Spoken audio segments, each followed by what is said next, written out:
there, ref. That she got the ball. Yes, good afternoon, Tottenham fans, and welcome back to the Irish Hotspur with your boys, Dave, Jack, Drew, and Steve. First game of the season of the new Premier League campaign, which means we can forget about the disaster of last season in terms of the league and dream that we can go and win it again. So, first game of the season, I'm excited, and hopefully we can get it off in the right way with a good win today against Burnley. On paper, it looks like a good start. But when you actually play newly promoted teams, it's actually a different story, especially first game of the season. But as always, we'll go around, check with the panel, see how they are, and then we're going to crack into it. Jacko, how are you this morning, my man? Doing okay. It looked like you were very close to calling me Dracula, which it is vampire hours for me at the minute. So, and I think I probably sound a lot more intimidating if my name were actually Drac. It's, like you say, Dave, it's one that could look on paper as a very easy fixture for Spurs to get started off with, especially one that could be welcome after only just playing PSG on Wednesday. But at the same time, like you mentioned there, these ones can be a little bit slippery, these newly promoted teams. They either get absolutely walloped or they end up giving you a very frustrating opening game. I don't even know if there's much of an in-between. I think it seems to be one or the other. You and I were talking about that on the members preview. Always happy to break these down, and good to be back. The season's back. Everything's back. Drew's back. Stevie's back. Good to be back with everybody. And my dad's back as well, which is good. Good. We'll head down to Drewski. How are you, Drew? Doing all right, man. Doing all right. It's good to hear that your dad's back and on the mend. Yeah. That's awesome, man. Well done to the old lad. Yeah, man. Looking forward to it. Game day, first day of the season. Last night's game was got me back into the swing of things pretty quickly. So yeah, looking forward to chatting with you boys. Good to be back. It's great to have you back, of course, Don. Big shout out to everyone in the chat as well, of course, everybody. Big up everyone in the chat. And of course, Don in the new jerseys there as well, which is absolutely lovely. I need to get my hands on that this season. Stevie, how are you, my man? Oh, man, words can't explain how fired up I am for this one. You know, as soon as the schedule was, made available, I had this date circled up on the calendar. And, listen, as soon as that last PK was taken against PSG, man, I got fired up because I knew exactly what was right around the corner. But not only big up to you, Dave and Jack, but also big up to everyone in the chat and also those supporters that are going to be watching up the high road there to the stadium today. And I hope the old boys are going to give you something to cheer about because it's going to happen today. 100% it's going to happen. I really do hope so. I just worry about Burnley playing the low block and us struggling to break down low blocks, especially from open play. But look, I'm hoping, if we can't do it from open play, a few set pieces will do the trick. We've got different weapons in our armory this year, which I suppose is a huge plus. Let's welcome back in some of the viewers. Of course, I've been a bit MIA over the summer, so it'll be good to see some familiar names in there. And then we're going to crack on. We've got a hell of a lot to talk about today. I've got about 20 questions there. Let's see how many we can get through. Big up, Shem Tam. Great to see you, my man. Hopefully you're keeping well. Terry Betts, great to see you as always. We also have Nice Ya in the house. Good to see you. We also have Kerry King in the house. Great to see you, Kerry King. Brandon's getting back to normality, he says. Tradition. Welcome back. Good to see you, Brandon. Big up, Future's Bright, Future Lily White. Great to see you. Drewski's in the house saying hi to everybody here as well. We also have Ribsy. Big up, Ribsy. His life is about to change next week, Ribsy. So enjoy this week while you can because your life is about to change next week, my man. We also have Alpesh in the house. Great to see you. Hopefully you're keeping well. I'll be off in 30 minutes to the game. You lucky sucker. You go and enjoy that game, my man. We also have Francis in the house. Bless up, guys. Good to see you. We also have Razzle Dazzle. Great to see you. Hopefully you're keeping well. We also have Acoustic in the house. Great to see you. Rayman in the house. Good to see you as well, buddy. Hopefully you're keeping well. We also have Kajagaya in the house. Says we're back. We're so back, my man. We also have Winkle77 in the house. And then who else we got? Delboy in the house. Great to see you, Delboy. Hopefully you're keeping well. We also have Gaza in the house. I mean, we could do it him through the middle. That'd be unreal. 4 point is down. Enjoy that, Winkle. Starting early, but sure, why not? Someone has to. It's 9 o'clock somewhere, isn't it? It's 9 p.m. somewhere. Look, guys, before we get into it, let's touch on something that's been brewing off the pitch, and then we've got so much talk about on the pitch. There is a protest planned ahead of today's game at 1:30, organised by Change for Tottenham. They've cited frustration over what they see as another underwhelming transfer window, lack of a clear transfer strategy, sky-high ticket prices, and a board that, in their words, lacks ambition. And This is said to be just the beginning. They are planning more protests throughout the season. What are your thoughts on the protests and the reasons behind it? Do you feel the fan base is justified in their frustration, or is it too early to judge this season's direction? And we'll go straight to you on this one, Drew.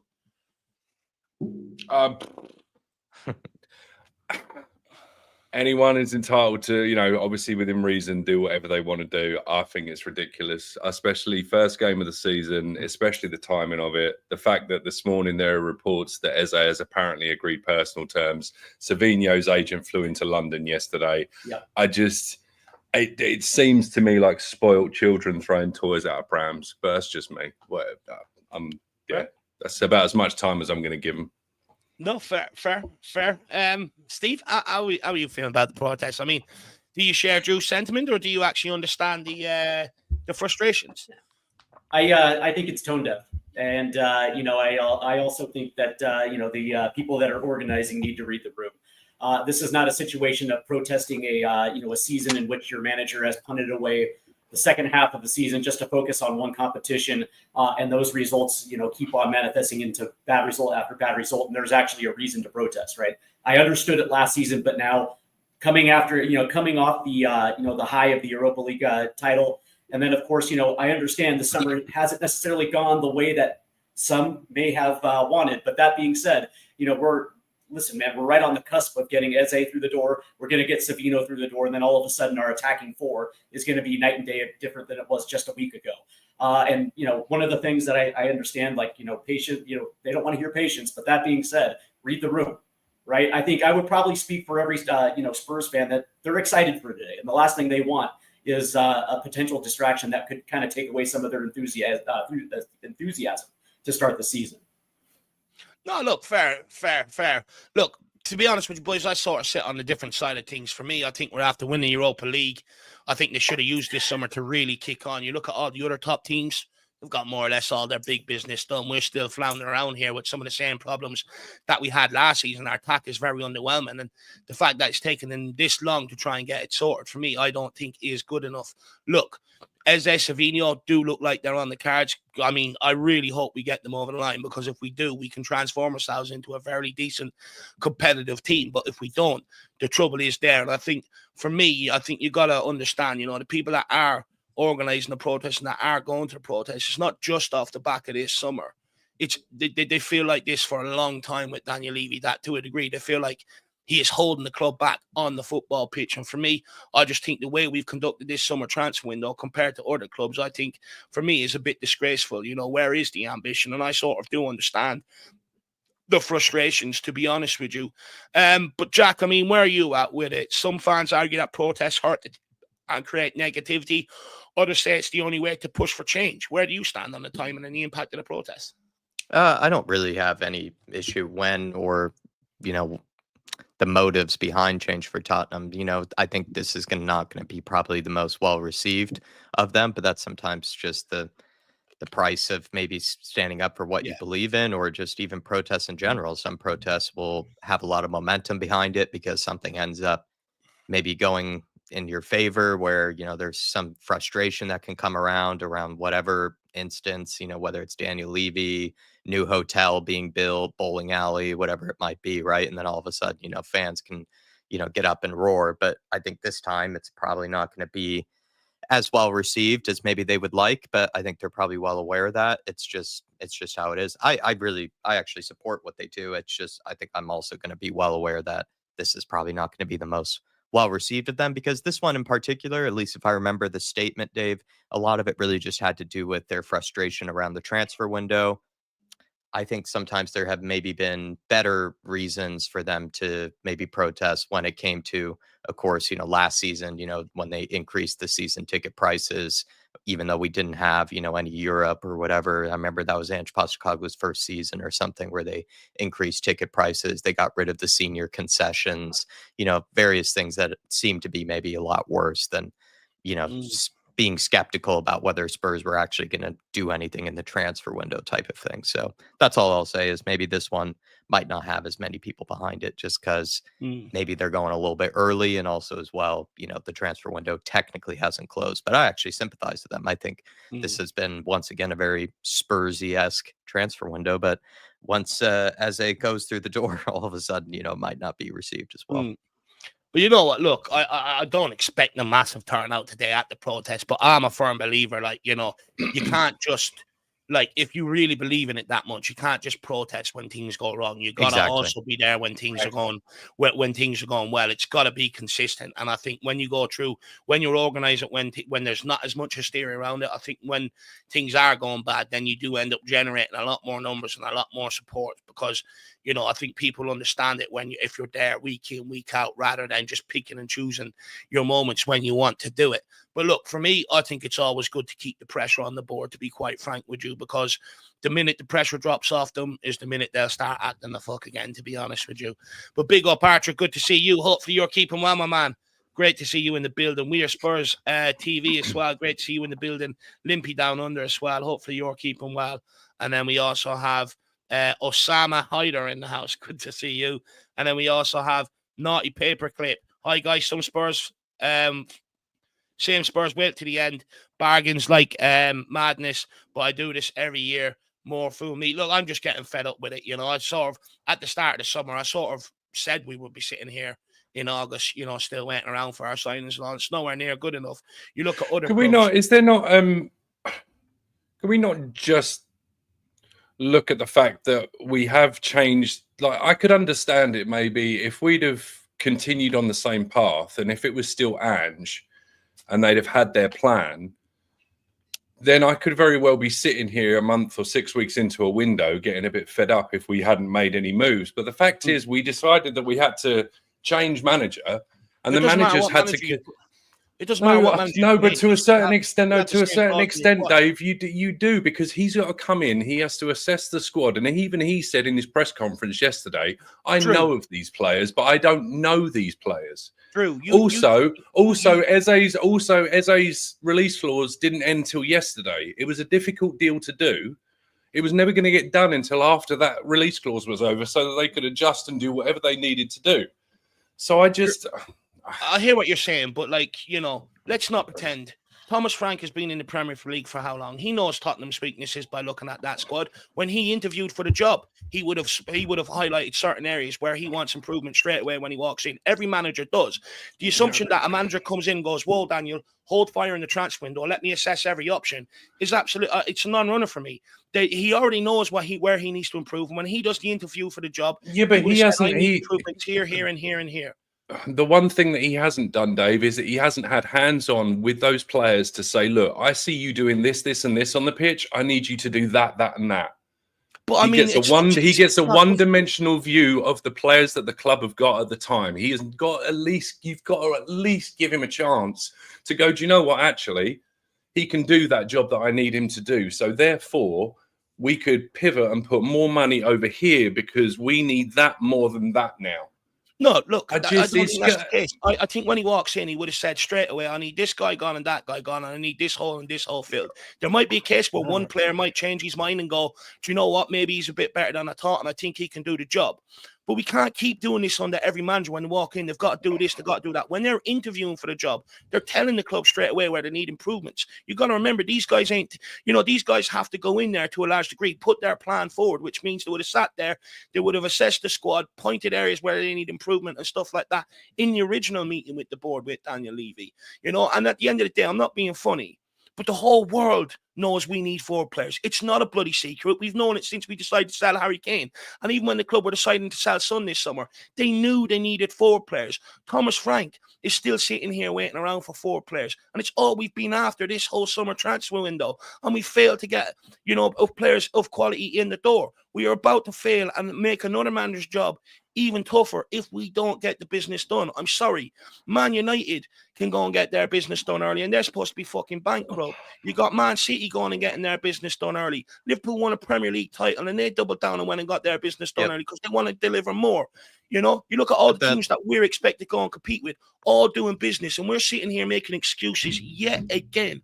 I'm sorry, I don't buy it. We're talking about elite level sport. You don't get a job unless you've gone in for the interview and you've identified where your weaknesses are, how you're going to fix them, and what you need in the transfer market before you even go and assess the squad. I hear you. I actually hear that I point. I feel like you think Thomas Frank is an absolute savant or some sort of miracle worker, that he can come in an interview, having watched them from afar without having any training or any idea what else that they can do in the amount of time that they've had, and expect everything to just be done. We brought Kudus in the door as quick as we could. If we could have done, if we hadn't, all else hadn't failed, Morgan Gibbs White would I'd probably be here by now.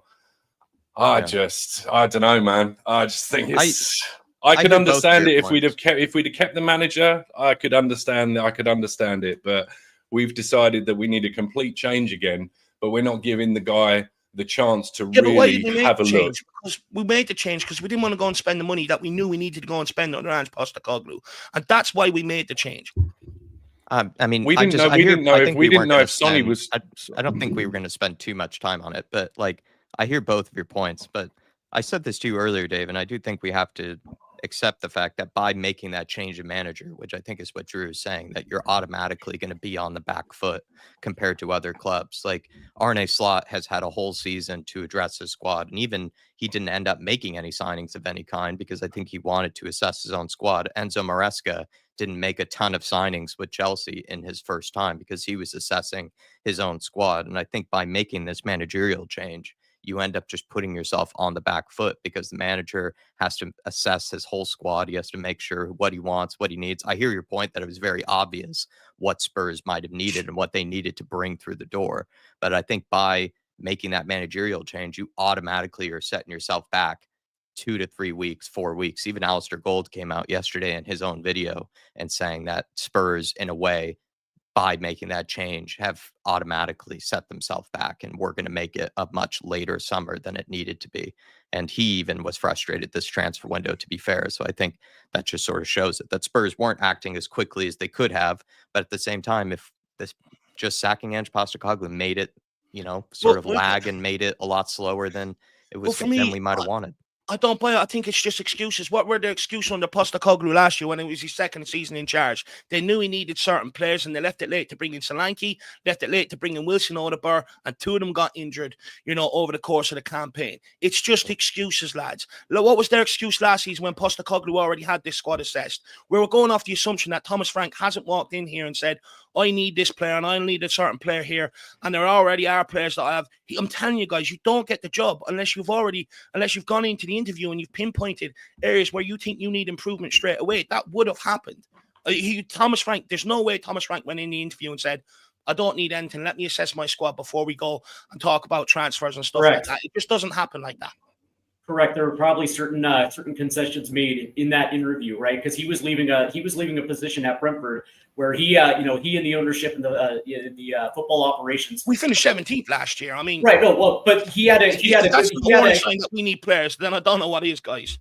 Right, but he had a good thing at Brentford, even though it is Brentford, right? So coming to a squad that finished 17th place, there had to have been concessions in place. Like if I take this job, it's not about necessarily squad evaluation, but it's also there has to be some movement in the transfer operations, and then we don't make a move until after the PSR ended, and now all of a sudden it starts, and then we make a move for Mohamed Kudus. Meanwhile, the rest of the league took advantage of that first pop when the transfer window opened for the first couple of weeks, and then closed, and then reopened again. Right, we waited. Specifically before we moved on Kudus. But, again, I would probably assume that after they wasted 3 weeks chasing down Morgan Gibbs White, and then all of a sudden they put all their eggs in that basket, and now all of a sudden they got to start again from square one. And now all of a sudden it's taken another 3 weeks just to kind of get to the end of this, whatever's going to happen with Eze. And now all of a sudden we're down to the last couple of weeks of the transfer window wondering what's going to happen, right? I agree with you, Dave.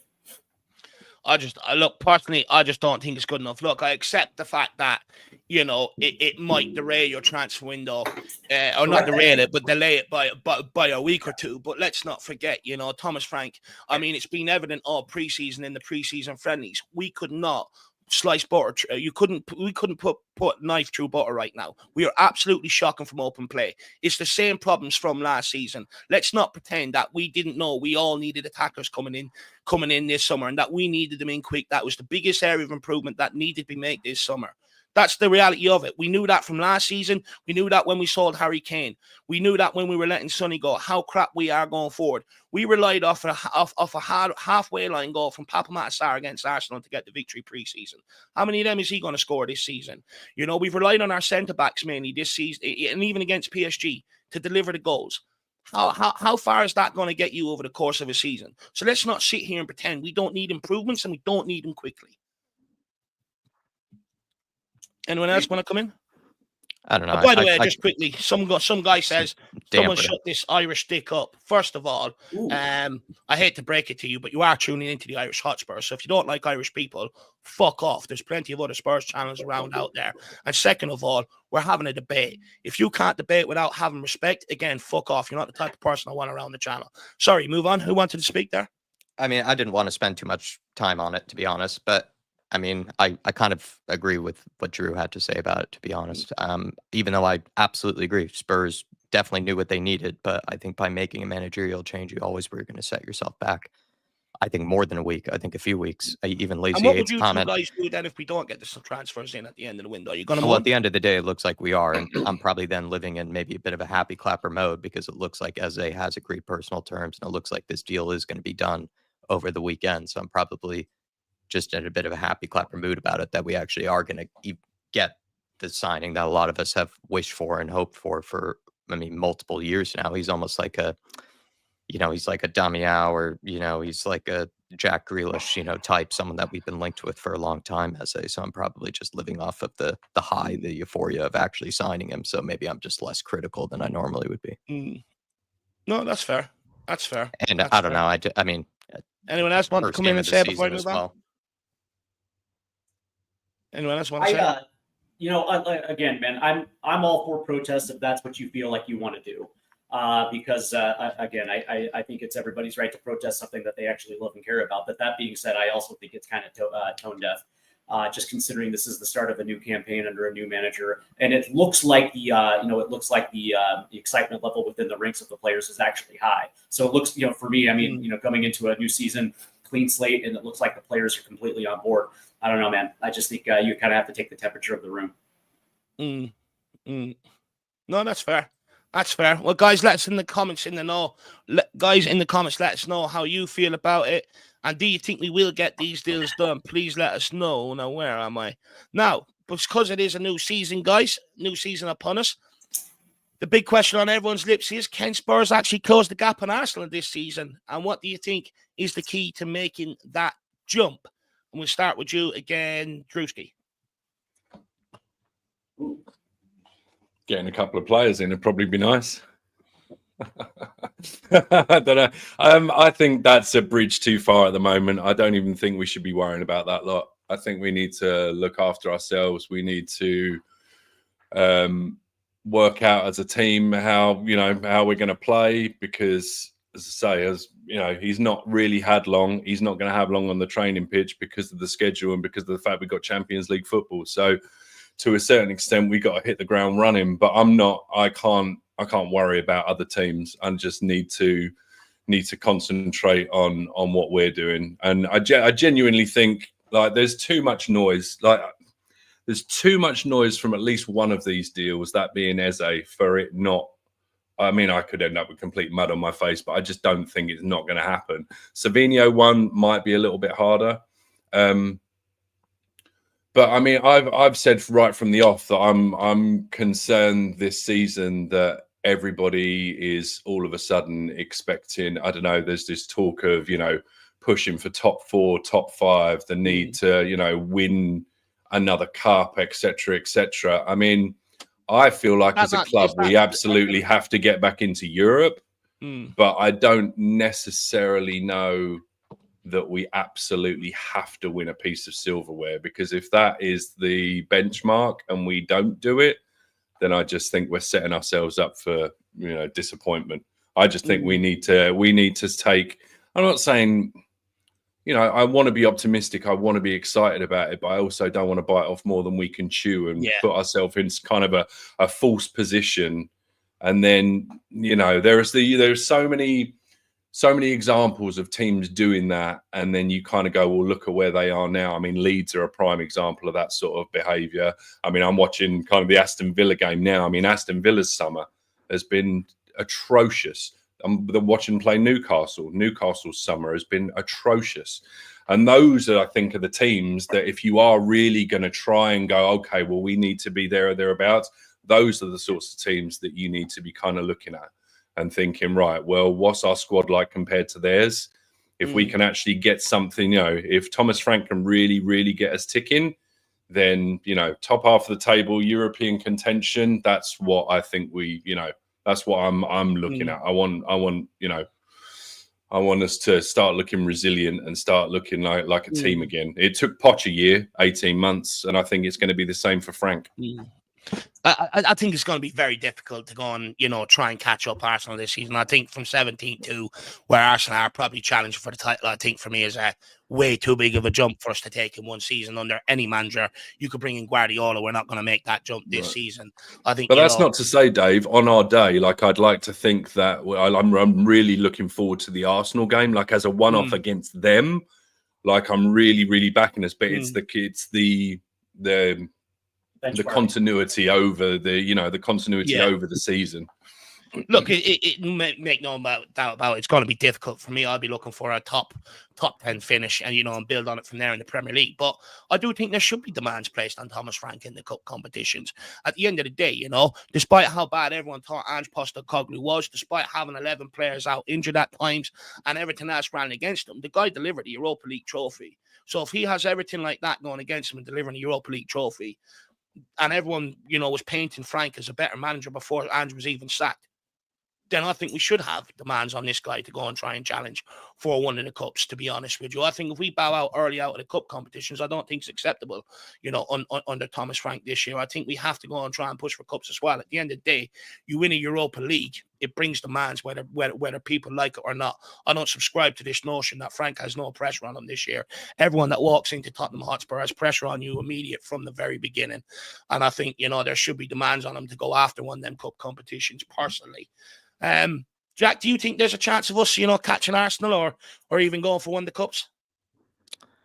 I mean, this is, first of all, the first game we're playing is a Premier League game, and that's where Ange Postecoglou ultimately failed and maybe was 2 degrees sacked for. And this is what Thomas Frank, I think, will have high expectations for. I know, it's not sexy, but Frank, I think, is being brought into this job because he's expected to do much better in the Premier League than Ange Postecoglou had. He's expecting to probably finish inside the top 10, to be able to give us that feeling that we can challenge for European places. I don't think Daniel Levy really accepts finishing outside, European qualification from the Premier League. So I think that's where Thomas Frank's initial pressure will be put on. Of course, I agree with you. I think he will have to also do well in the cups and he'll have to give us a cup run. But I think, the first little bit of pressure will be on him to pick up points against teams like Burnley and others to, actually give us that semblance of hope in the Premier League. And also, you've said this before, Dave, but I think a lot of the teams that maybe last year were challenging in and around the 5th, 6th, 7th spots are actually significantly weaker than they were last season. They've lost a lot of their good players.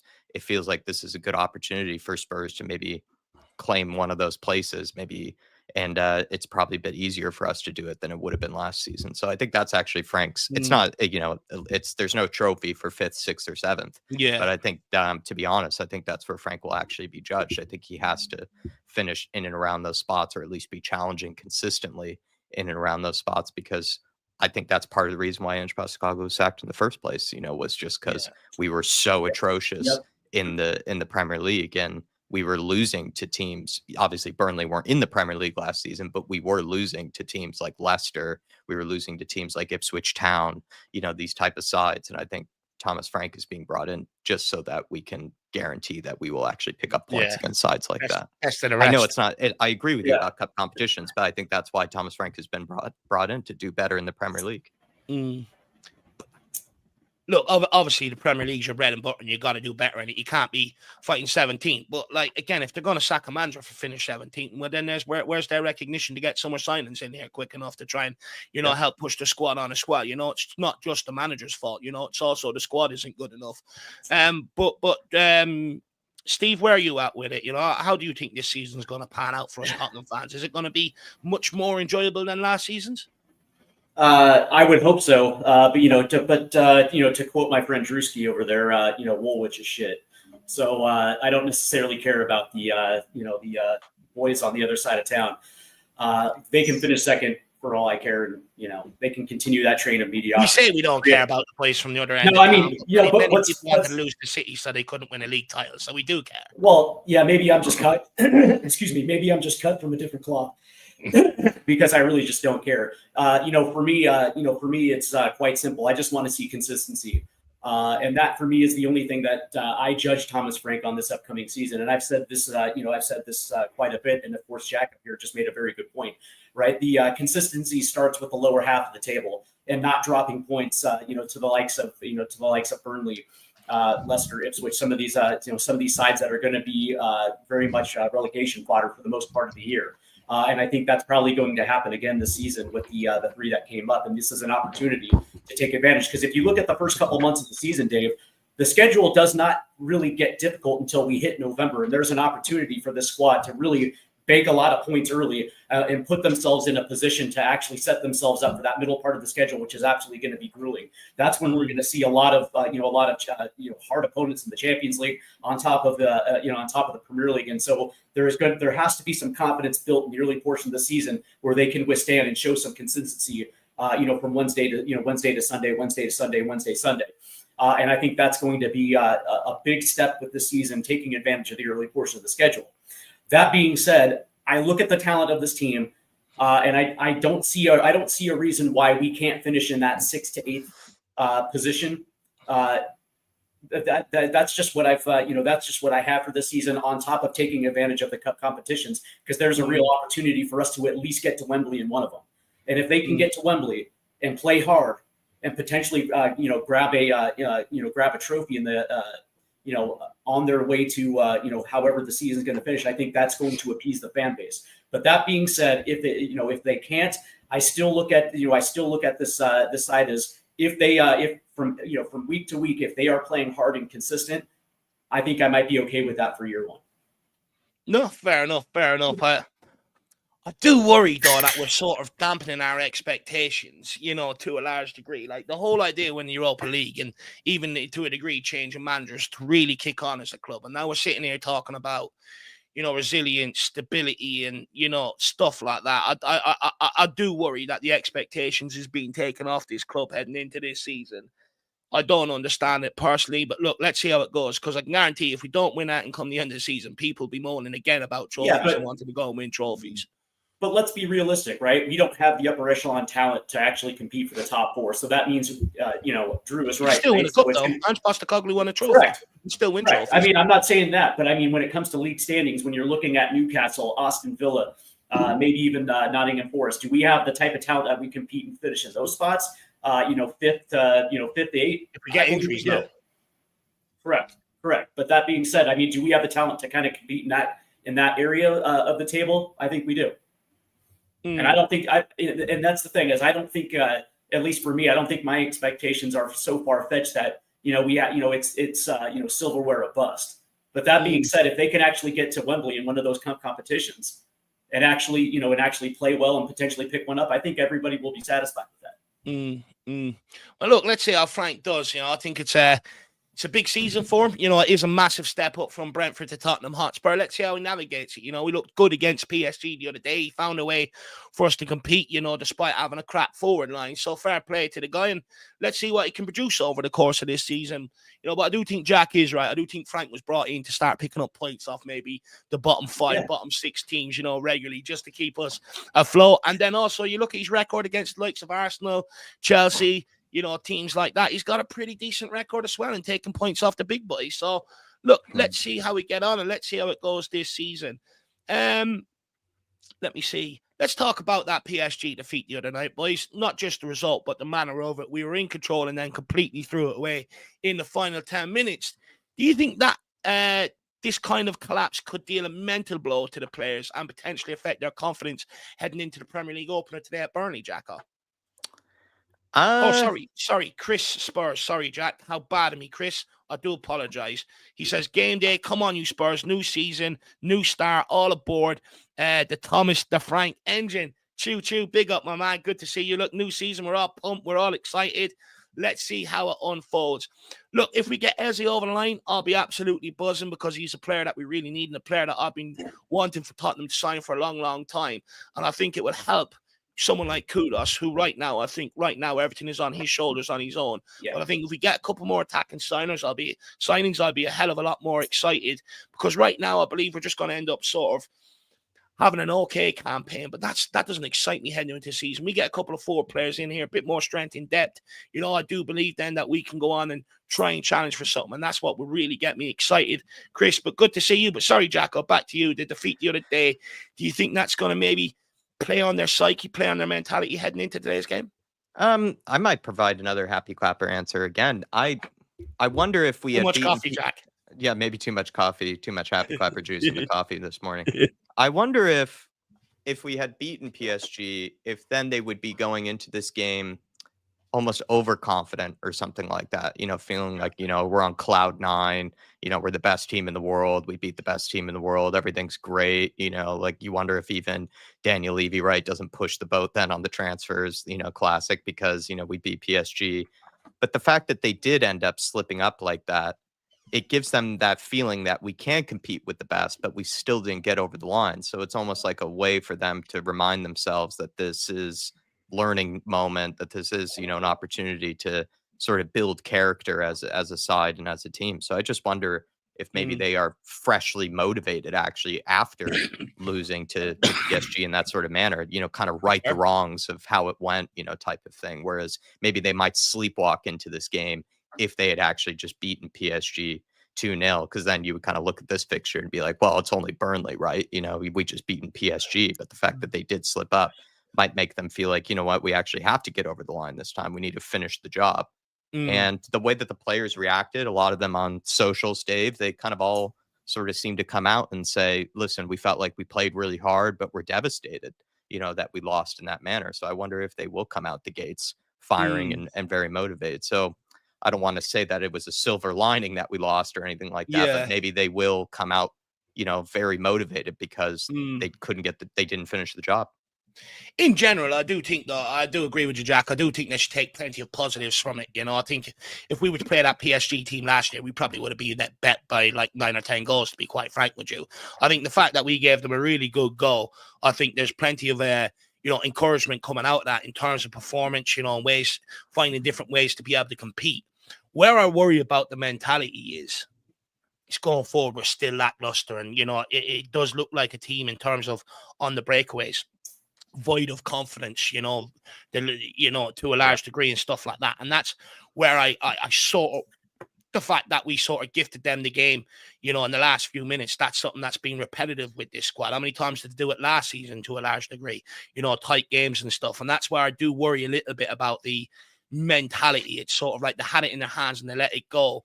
You know, are they going to be sitting there thinking about it and stuff like that? I am concerned, but like if I was in that dressing room, I do agree with you, Jack. I'd actually be using the positives as a motivation. Look how far we pushed that PSG team when no one gave us a hope, not even our own fans. You know, we pushed them all the way to penalties. Yes, disappointing result in the end, you know, the way it fashioned out and stuff like that. But with a little bit of help in the transfer market, there's no reason why this team can't kick on and start producing more performances like that. Drew, are you confident that these players will use this result as fuel, or do you worry about a slow start if the heads drop early, against Burnley today? No, I think. I mean, let's face it. Over 90 minutes, we didn't get beaten by the best team in the world. Now, obviously, you know, if you look at a 2-2 on paper, you go, oh, you know, it must have been a pretty good game. But you yes, we did well, but you can tell that there's a drop off in our team, and you can tell that there isn't in theirs. You can just tell the standard difference. But everyone's expecting 5-6 drubbing.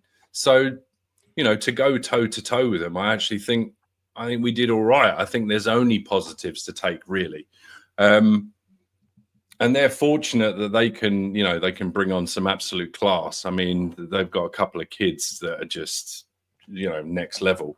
So, no, I don't see a reason. I mean, yeah, you can be a bit like, we let that one go. But then also, I think most cup finals come at the end of the season when you can absolutely just go hell for leather and just, knowing that, if you pull up or something, you got the summer to maybe recover.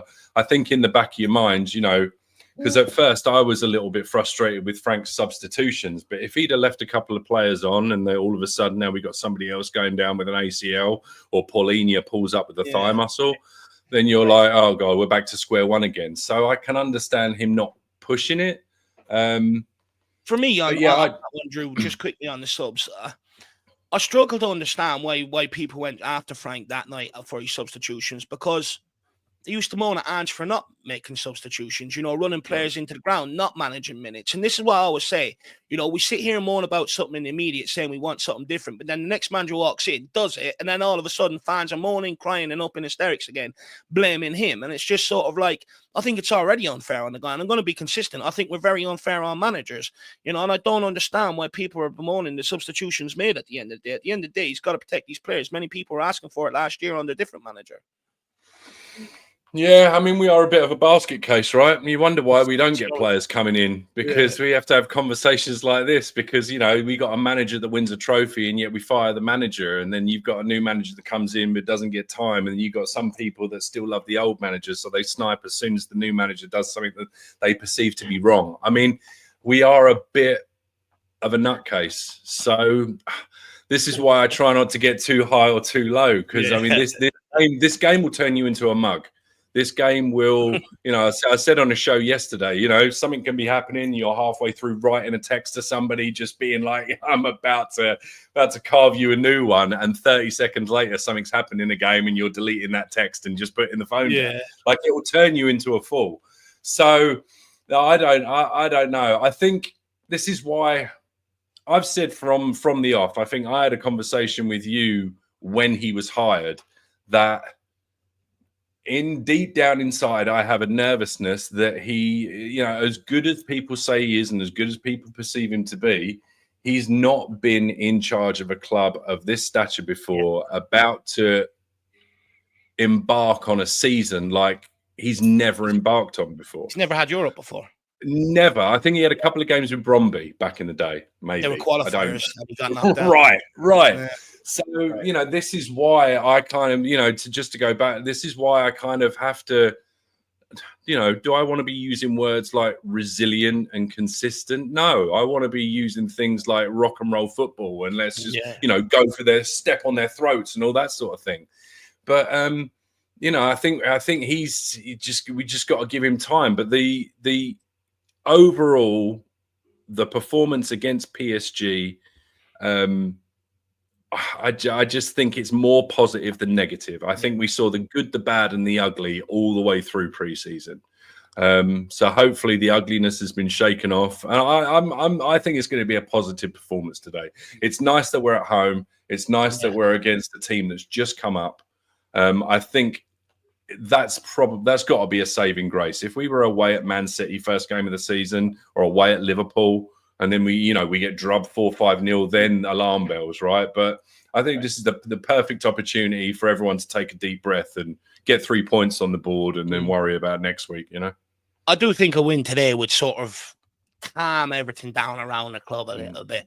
I think, but I also think it's necessary to win today. If we don't win today and we've got Man City next week and we end up losing that, the negativity is going to set in very, very quickly off the back of last season, off the back of a slow summer transfer window, etc., etc. It's going to seep in very, very quickly. So I actually think it's of paramount importance that we get that win today. Because if we don't, and we don't produce something against Man City, because Man City is usually our bogey team, we do usually beat them, I think the pressure is on everybody very, very quickly. So I actually think today a win is of the utmost importance. Well, and Bournemouth we got Bournemouth third, right? And Bournemouth were looking pretty decent last night. So, you know, I'm just trying to, I don't want to be a negative git, but there's a possibility. Do you know what I mean? You pick up a point today, you lose at Man City, you pick up a point against Bournemouth, all of a sudden you're 3 games in with 2 points. Yeah. I mean, it's a possibility. I don't want it to, I don't want to talk like that. I want it to be 9 points and away we go. You know, we're all going on a European tour, but you have to look at these things. This is why Thomas Frank has to uphold the reputation that Man City's an automatic 3 points for us. Yeah. Right. Absolutely. This is why I sort of wanted the signings in a bit earlier, because I do think not getting them in cost us against PSG. You know, if we had a couple of extra players there, you make better substitutions off the bench, you probably hold on to the result. You know, you got Man City coming up, Bournemouth coming up, 2 teams that are, you know, we could have weakened Bournemouth by taking Semenyo. We chose not to. We sort of balked at the price tag, and it's just sort of like, you know, you don't get these signings in to help Thomas Frank. Very, very quickly, you put the guy under immense pressure, you know, almost like Nuno to a large degree, and could, you know, under that sort of pressure heading into October. I don't think it's fair on Thomas Frank. So I really do hope that this Eze deal gets done after this weekend. They let him play against Chelsea. He goes and takes a point or 3 points off them, and then we end up signing them, because we really do need some of these players in the door before the Man City game, before the Bournemouth game, because all of a sudden you're coming out the end of the transfer window. Like you said, you could have 2 points from 3 games, and all of a sudden everyone's going absolutely ballistic. So I do think if they really want to sort of give Thomas Frank the best chance of kicking on, they really do need to make these signings very, very quickly this week to give him any chance, because reality is against Man City, he's going to have to make substitutions. Does anyone want to see Tal come back on again? Solanke, Gray, any of them after that performance in the Super Cup? I don't. So I do think that they need to, bring these players in very, very quickly. But I also think, it's very important to get the win today, because obviously, the defeat to PSG, the protests going on today as well. I think there's a lot of pressure, and I think we've got to try and go and start fast and early. I think it's absolutely pivotal just to kill all of the negativity around the place before you give it a chance to build. Because if we go on for the first 20, 30, 45 minutes and we're just not really creating anything today, all of a sudden the fans are going to start, getting on the players' cases and stuff like that very quickly. Right now there's a bit of short-lived leeway, but as soon as things go wrong, we know we'll be straight back out again with the pitchfork. So I think it's important today that they actually try and start fast, go at Burnley and try and get an early goal just to kill all the negativity around the place. That's one thing that Frank's absolutely like. I mean, what was it? Brentford last year, I think there were 3 games on the bounce that they scored within the first minute or minute and a half. Yeah. And I think that's something that he does actively practice. So I'd like to think that, especially games like this, we'll get off on the front foot and look to strike early, and then they've got to come out, right? Otherwise, they're just going to sit there. Yeah. Look, it'll be interesting to see how we start, but I would argue I think a fast start is best for Thomas Frank and the squad today. Stevie, Spurs' home record under Ange Postecoglou last season was pretty disappointing, a far cry from the fortress we expect at the Tottenham Hotspur Stadium. How crucial is it that we turn our home ground into a real fortress this season? Because while we may say, because some people would sit there and go, oh, but you should support the team anyway. I'm sorry. The truth is support is earned on the football pitch. No, it's 100% crucial. And I think this isn't just a last year situation. I think this goes back to the opening, of the Tottenham Hotspur Stadium, and exactly what the stadium was supposed to define. Right? It was even Daniel Levy himself. Some of these things were actually designed off of the yellow wall there in Borussia Dortmund. They wanted to have that south stand be that that raucous type of atmosphere where it would actually instill fear in the opposition. And so far since the opening of the stadium, we really haven't actually seen that happen. And now this is a perfect opportunity.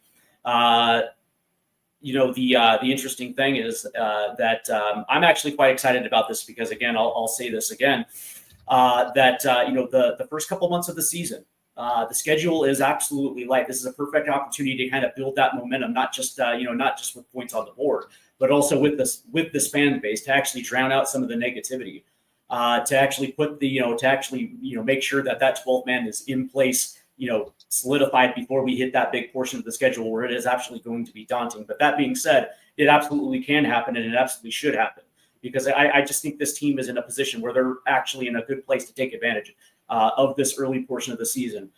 So I'm actually kind of excited to see it because I do remember those type of crowds at the Lane. So I know it can happen. I know absolutely it can happen. It's gonna have to come from these players coming into the day with the right mentality and just saying, listen, man, this is already over. This is over before they even step on the pitch. And for me, I just think, having a good home record is also the base of having going on to try and have a successful campaign. If you can't pick up points at home, how do you expect to walk into some most intimidating atmospheres and pick up results? You have to start at home. If you can get the home crowd behind you, that also then, look, I'm not going up. The way support is absolutely incredible. But imagine how much better they would be and how much louder they would be if we were actually winning at home and stuff like that. And the goodwill factor was continuing in them away games. So I do think, making your home a fortress is absolutely essential to the key of having a good campaign. So we've got to try and turn that around. But also getting off to a good start in matches, right? I think that's also going to be pivotal. How many times last season did we start so god awful that by the 30th minute you had supporters leaving? It just felt like a dead atmosphere. You know what I mean? So there's a couple things to also consider with this as well too. That getting off to good starts at home in home matches, getting that crowd behind them early in matches is going to pay huge dividends. 100%. And look, that's another thing I'd like to see. And like you said, the fast starts under Thomas Frank. If he replicates that at home, it'll keep a lot of fans very, very happy. Steve in the comments is saying to me to smile. I don't smile an awful lot, Stevie, to be honest with you. Not when it comes to talking about Tottenham, more games and all. I'm smiling in around them. But when I'm talking about the midweek, usually it ends up being very, very frustrating. Don't get me wrong, when things are going right, there's no better place, to come and celebrate because I do absolutely lose my mind in that regard. And look, a lot of people want me to get back to being happy, Dave. But it's tough at this moment in time until I start seeing wins piled up on the board. We also have Soren joining us. Good to see you, Soren. How are you? Good morning or good afternoon. Well then, you didn't give me any time starts or anything. It's like, did I not? No. Did I not text you during the week like I did with all the others and ask you were you available today? No. I thought I did. Did you? No, he texted me twice. Show the proof. Maybe that's Show the evidence on screen. My bad. Anyway, I thought I texted you all during the week because I was trying to, because we're going in and out of hospital, I was trying to get ahead of things and, text people and make sure they're around. I genuinely thought I'd text you. Maybe I did text you twice by mistake then. But anyway, how are you keeping, Soren? Yeah, not too bad. I just thought it was a secret meeting today and I wasn't really involved. But yeah, we've been talking about you this whole time, Soren, in front of 300 people at the minute. We've been gossiping about you. I even looked to see if you were streaming earlier and it was not on. There's nothing upcoming. Hey, yeah, it's been this. Opening up your message there now. Sorry, my bad. I was rushing myself to get here. I was been the Soren gossiping session. Over 300 people in the house, though. Please, everybody, smash the like button. I'm not even sure if there are even 100 likes in here. So I'd like to hope that at least a third of you are enjoying the stream so far. Good to have you, Soren. Yeah, they've obviously been waiting for me to come on before the live stream. Now the likes will start running out. But look, guys, make sure, like Jack says, you do smash that like button, please. It really helps us out in the algorithm. And if there's any stuff you want us to talk about, please get your questions in the comment. But look, we'll bring you straight in. Soren, look, Wednesday night's game against PSG definitely took a lot out of the players, especially the midfield and the front line. I think we could all see that towards the end of the game. They ran themselves into the ground. It's a bit strange we didn't get the usual Wednesday, Sunday schedule from the Premier League either. This weekend, it's a bit weird that we seem to be screwed. I think they changed the rule after they've already put out the fixtures. But with that in mind, do you think Thomas Frank should rotate the squad, today or go full strength to make a statement on the opening day? I think we've got to go full strength. We've got to put, whatever his first 11 that he feels is the strongest and go try and win it within 60, 70 minutes and then kind of bring on the subs like we did last time. But I think the thing we've got to be careful of, because obviously there was a lot of criticism and negativity after the PSG game with the subs and the way they played. But I think whenever you're going to bring on a wholesale change like 3, 4, 5 subs, then you're going to get a big massive change. But I mean, I don't know if you've covered it, but Wednesday night I thought we played very well. I thought, we showed some bottle. We showed that we can live with the big boys. And if we play like that sort of first 60 minutes today, then we should be okay. So go strong to start with. I mean, maybe make one change or two, but not too many. But yeah, it's early. There's no reason then them players shouldn't be able to come out and play again today. But I mean, the fixture list is absolutely shocking. Same as normal. We get no help. And it's very typical, had that been Liverpool probably playing or Man City, well, maybe not Man City, but Chelsea or somebody like that, then they would have been playing either tomorrow or Monday night. So, it's a disgrace. But that's the Premier League for you. In a way, though, it's a good test for, I think, Thomas Frank for what will come later down the road, right? Where he does get a week off after this Burnley game. And maybe this is like a little warm up for him for what this season will ultimately be like, playing Wednesday, Saturday, Tuesday, Saturday on a regular basis. And playing in such a huge game like PSG is like a Champions League match. And then you end up playing a team like Burnley usually on the weekend. So it's maybe just a good little warm up for him for what's to come later down the road. Yeah, I'd agree. I mean, I'd agree with that. But you just kind of think it's the opening weekend. It could have easily been, we don't need to go straight into that coming off a pre-season where the players are just trying to get the fitness back. And, you're running the risk very early on in the season of injuries and things like that. And I mean, look, we've already got some injuries, so we don't need any more. But I think of the jet lag of the players over the preseason. Exactly, because the amount of flying that they've done is actually a little insane. They've gone from Asia, they didn't even stay in one Asian country. They went to 2 different Asian countries and then went to Germany, then went to England for like a game or two, then went back to Italy. Like it seems like they haven't even been in London for more than a week. But that's the club's fault. That's nothing to do with the Premier League or anything. So, that's what we've set up ourselves. So we've no one to blame for that. That's true. I mean, yes, you could argue, going into that Bayern match, probably that we were jet lagged and tired from that. But, it's our own doing. So I've got no sympathy for the club in that sense because we've arranged it. So, if we're going to complain about that, then the club don't put themselves Asia tours in and things like that. I mean, we'll probably see something different next season, but we will because obviously it's World Cup, isn't it? So, but yeah, you can't complain about the flying because it's our own doing. Yeah, we want to take the finances, so we can't complain about it at the end of the day. Big up Paddy Harnick, good to see you, my man. Hopefully you're keeping well. J Max in the building, great to see you. DJ's in the house as well. Who else have we got here? Marcelo, great to see you, Marcelo. Hopefully you're keeping well, buddy. We also have Annie English as well. Great to see you, my man. Soul Sniper Gaming says, Dave, it's game 1. Frank won't know his idea's strongest team. I mean, if he doesn't, that's a concern to me. What's preseason for? It's to figure out his best 11 for the opening game of the season. That's what it's all. It's not just about fitness. It's also, in terms of the manager, it's about him figuring out his best team. Look, don't get me wrong. Obviously, not really having Maddison available. Stuff like that doesn't help. But with what's available, if he doesn't know his best team heading into today's game, then I worry for the season ahead, to be quite frank with you on that one. He should know at least the idea of what his best 11 is. Where are we? Jacko, back to you. Thomas Frank surprised many by switching to a back 5 against PSG, and it worked. It's arguably the best we've looked all preseason. However, throughout preseason, he was predominantly using a back 4. Given that Burnley are newly promoted and Spurs are at home, should Frank stick with the back 5 that worked against PSG, or revert to the back 4 and assert dominance from the start?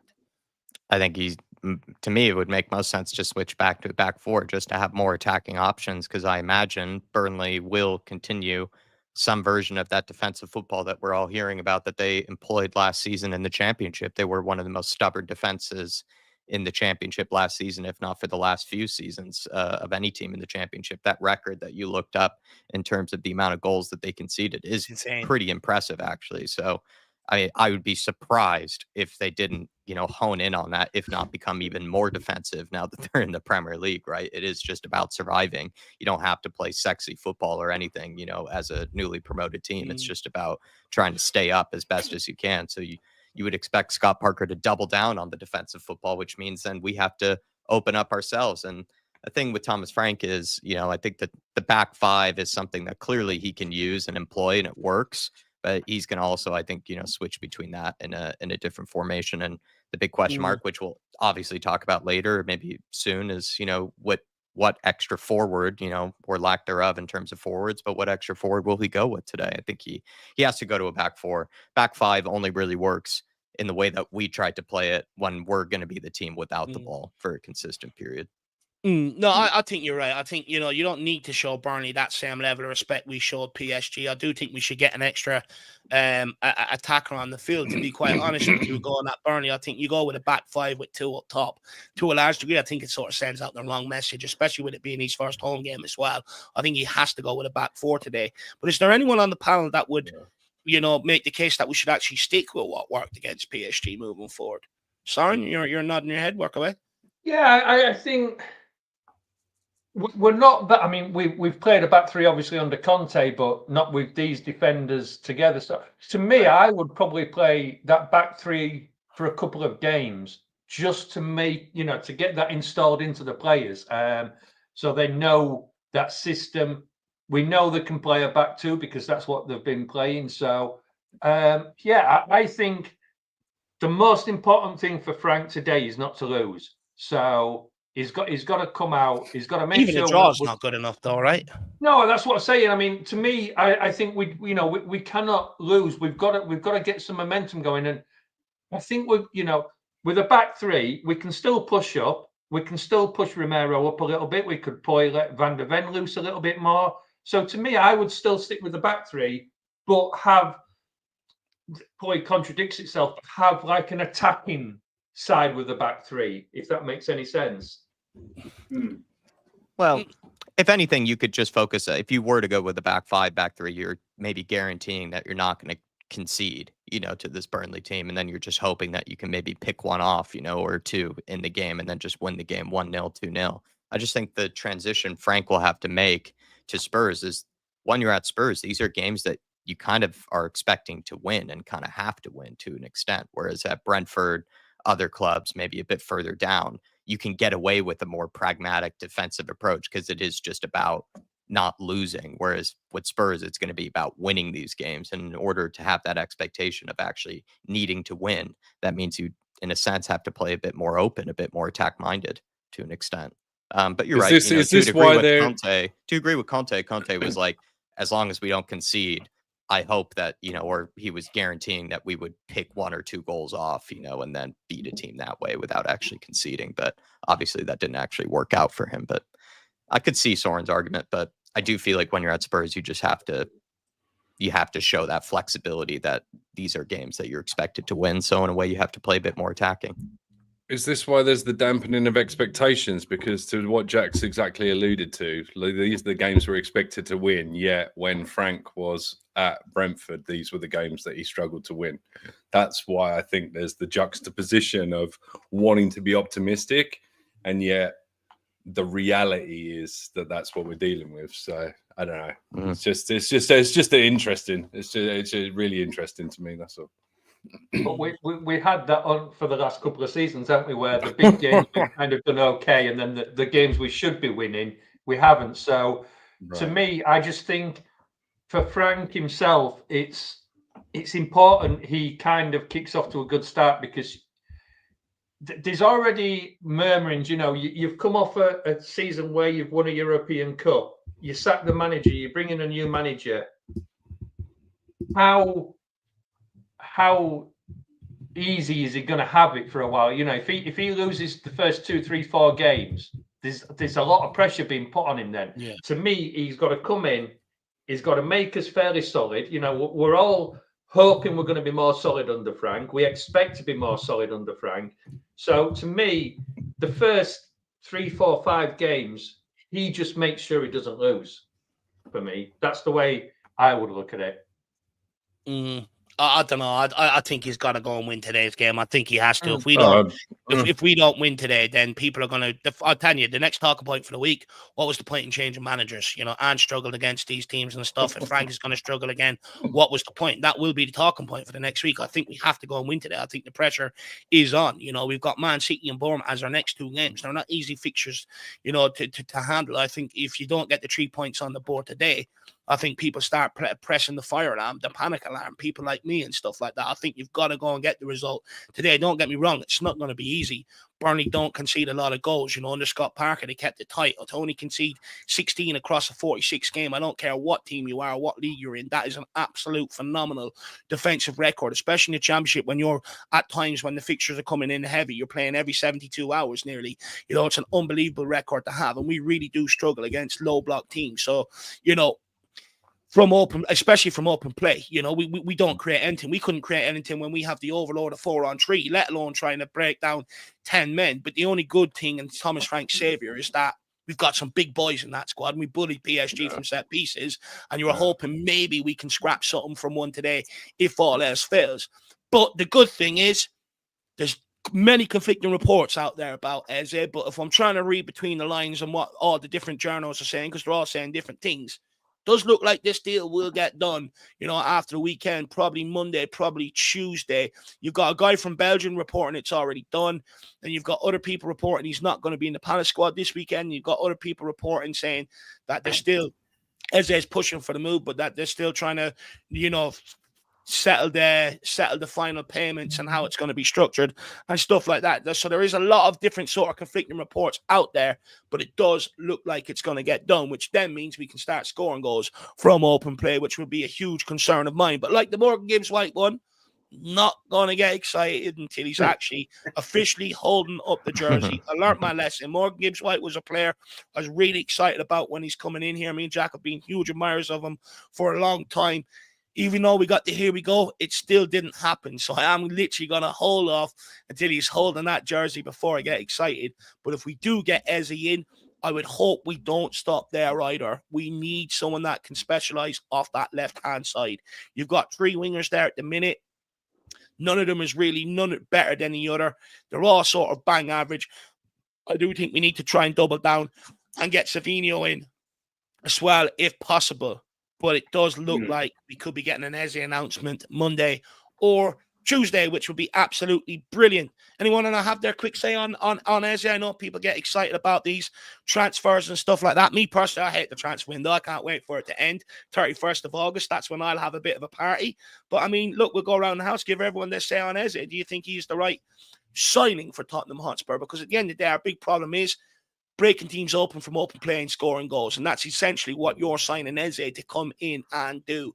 Is he the guy for the job, Jacka?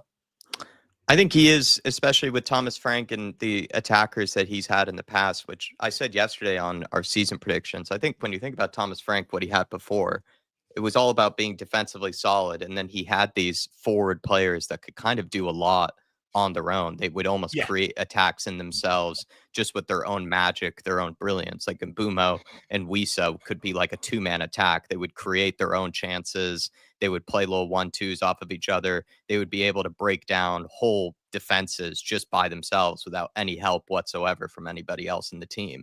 And that means you need to be almost to a degree a version of kind of an all-action player. Like you need to be able to create, you need to be able to score, finish your own chances, create your own chances. And Eze, we all know, is one of those guys. He's a person who can take 3-4 players on, then play a line splitting pass, or take 2 or 3 players on, then curl one into the top corner. And I think we need more players like that at Spurs. I think Kudus is one of those guys as well, or I think he can be one of those guys in the team. And we're seeing that with how Frank is using him. We're just pinning the ball into Kudus sometimes and seeing if he can hold the ball up against 4 players. And he actually can. But it'd be nice if Kudus actually had some help and he could be that other option for Spurs to play it into, where he's going to strike fear into the opponents. But we also know that he can produce a bit of magic all on his own without any help. And if we're going to play a lot of transition style football too, I think that actually suits Eze, because he was kind of doing that with Glasner. Like Glasner was very defensive minded too. And you would see them sit really deep at times, and then they would just get the ball into Eze and he would just drag them up the pitch, you know, with creating chances. And it probably would be something pretty similar under Thomas Frank. So I think that's why it's another good signing. It almost wouldn't be too much of a jump to go from Oliver Glasner to Thomas Frank in terms of style as well. What I really like about Eze is I think, I agree with you. I think, he'll perfectly adapt and fit into this Tottenham team. Even if we are playing teams against low block, I think he's the right guy to come in here and unblock them. Not only do I think he's a similar mode like Kudos, where he is a bit of a maverick, but also the guy can link up with players. A lot of times I'm watching him, there's the ball's being whipped into him. If there's a player pressing him, sometimes he just knocks it round the corner first time, looks for the return. Other times, he's smart. He can take it in, lay others in. For me, I think he's going to be an absolute baller, a great signing for Tottenham Hotspur, and I hope we really get this done. But this is where it's at right now. This is the latest from Fabrizio Romano, and he says, Eberiche Eze has informed Crystal Palace earlier this week about his desire to join Tottenham. Talks progressing as Eze already said yes to Spurs project, ready to make his move this month. Nothing done yet, but Eze hopes for the THFC move ASAP. Kind of a relief that he's pushing for the move, because knowing how Spurs operate and how slowly sometimes we operate with things, maybe the players sort of pushing for the move makes it a bit easier on us. And even Savinho seems to also be kind of pushing for the move, which is in a way helping us. I'm actually kind of relieved, whereas we all knew with the Morgan Gibbs-White saga, Gibbs-White wasn't, from what we could tell, wasn't necessarily forcing the move, whereas Eze and Savinho seem to be forcing it, which is good for us. Yeah, that's absolutely a great point, I think, Jack. With Morgan Gibbs-White, I think if he would have forced his hand when the stalemate happened, maybe not turn up for pre-season tour and stuff like that, I think maybe the deal would have got done. But the fact that these guys are pushing for the deal, you would like to think, the clubs will be willing to negotiate with Tottenham to be able to get these deals over the line. Absolutely spot on there, Jacko. I mean, we'll get your thoughts on this, Drew and Stevie, and then we'll head back up to Soren. I mean, Eze, is he the right guy to come in and help us be more potent from open play? Because like I said, and I'm going to keep ramming it home, it's the whole reason why we're signing this kid. I think he's, especially given that we lost Maddison and Sonny in the same in the same week, he does a very good job of covering both of those spots. I do have don't get me wrong, I think he's a fantastic player and I welcome him with open arms. I do still think, given that Maddison's out probably till next year at the, the very least, he's probably maybe going to play a couple of games end of the year. Kulusevski, I know people are saying in the September, October. I don't buy it. I think it's going to be longer than that. And does that mean one of them is gone, Maddison or Kulusevski? Because they were going to bring in Morgan Gibbs-White as well, regardless of Maddison's injury. So does that mean one of them is potentially on the chopping block when they're back fit? I think probably they might look to get rid of Maddison just because I think it's too much of a liability, unfortunately, at this point. Yeah, I really do. I really do. 28, 29. Same knee. Yeah, 28. I think so. He's going to be 29. It's going to be, I think, by the time you get back from what he's going to get back, plus you've got to think that he's going to get back at a point in the season where he's not really going to have the opportunity to become match fit, because he's probably not going to be able to get a string of games together, because you would think they would treat him with kid gloves. So even in the best possible scenario, if he comes back, gets a couple of games, then he's going to have a break. Then you've got to think about maybe some preseason. I don't think that dude's going to be match fit till December next year. Like I just don't see it. So I think Eze is a wonderful, wonderful player. I still think, given that we let Donnelly go on loan, I think you need to consider that maybe you need to bring in somebody that isn't a ball-carrying number 10, because let's face it, Eze's first inclination isn't to pass; it's to get the ball, turn and run. He can't pass. He can, but he's not. He can't. I don't think he's a ball sprayer. He doesn't put his foot on the ball, see the wingers run and pop 30, 40-yard balls over the top. And I wonder that if you've got, let's just say we get lucky enough we pull in the Savinho as well. That's Savinho, Eze, Kudus. All three players just want to get their kind of head down and run a little bit. And I do think you need to think about bringing in another like 8, 10 that can, if you need to, relieve some of the pressure by not running into a blind alley or having to run and then turn back again. So I do wonder. He's perfect for what we need because of the Maddison Son situation. but I don't think we can stop there. And honestly, I don't think the club will stop there. I think they'll bring in somebody to back him up as well. I would say though, just quickly, that like Eze got like over close to 10 assists, or at Savinho as well had like 10 assists. So clearly they can pass, like if they're getting assists, you know, so they know how to be able to set someone up for a goal. I think it's almost in my opinion, I think it's a bit of I feel like I get where you're coming from, but it's a very different squaring a ball 10 yards in a box to somebody to slot the ball in the net. And come on, like they've definitely played some very nice, intricate sort of through balls and passes to be people, especially if you're squaring. I'm not suggesting they haven't, but one thing I haven't seen Eze do is in his own box, put his foot on the ball, look up, see a player make a run and put a ball 30, 40, 50 yards over the top. I just don't see it in his game consistently. So I'm not trying to take anything away from him.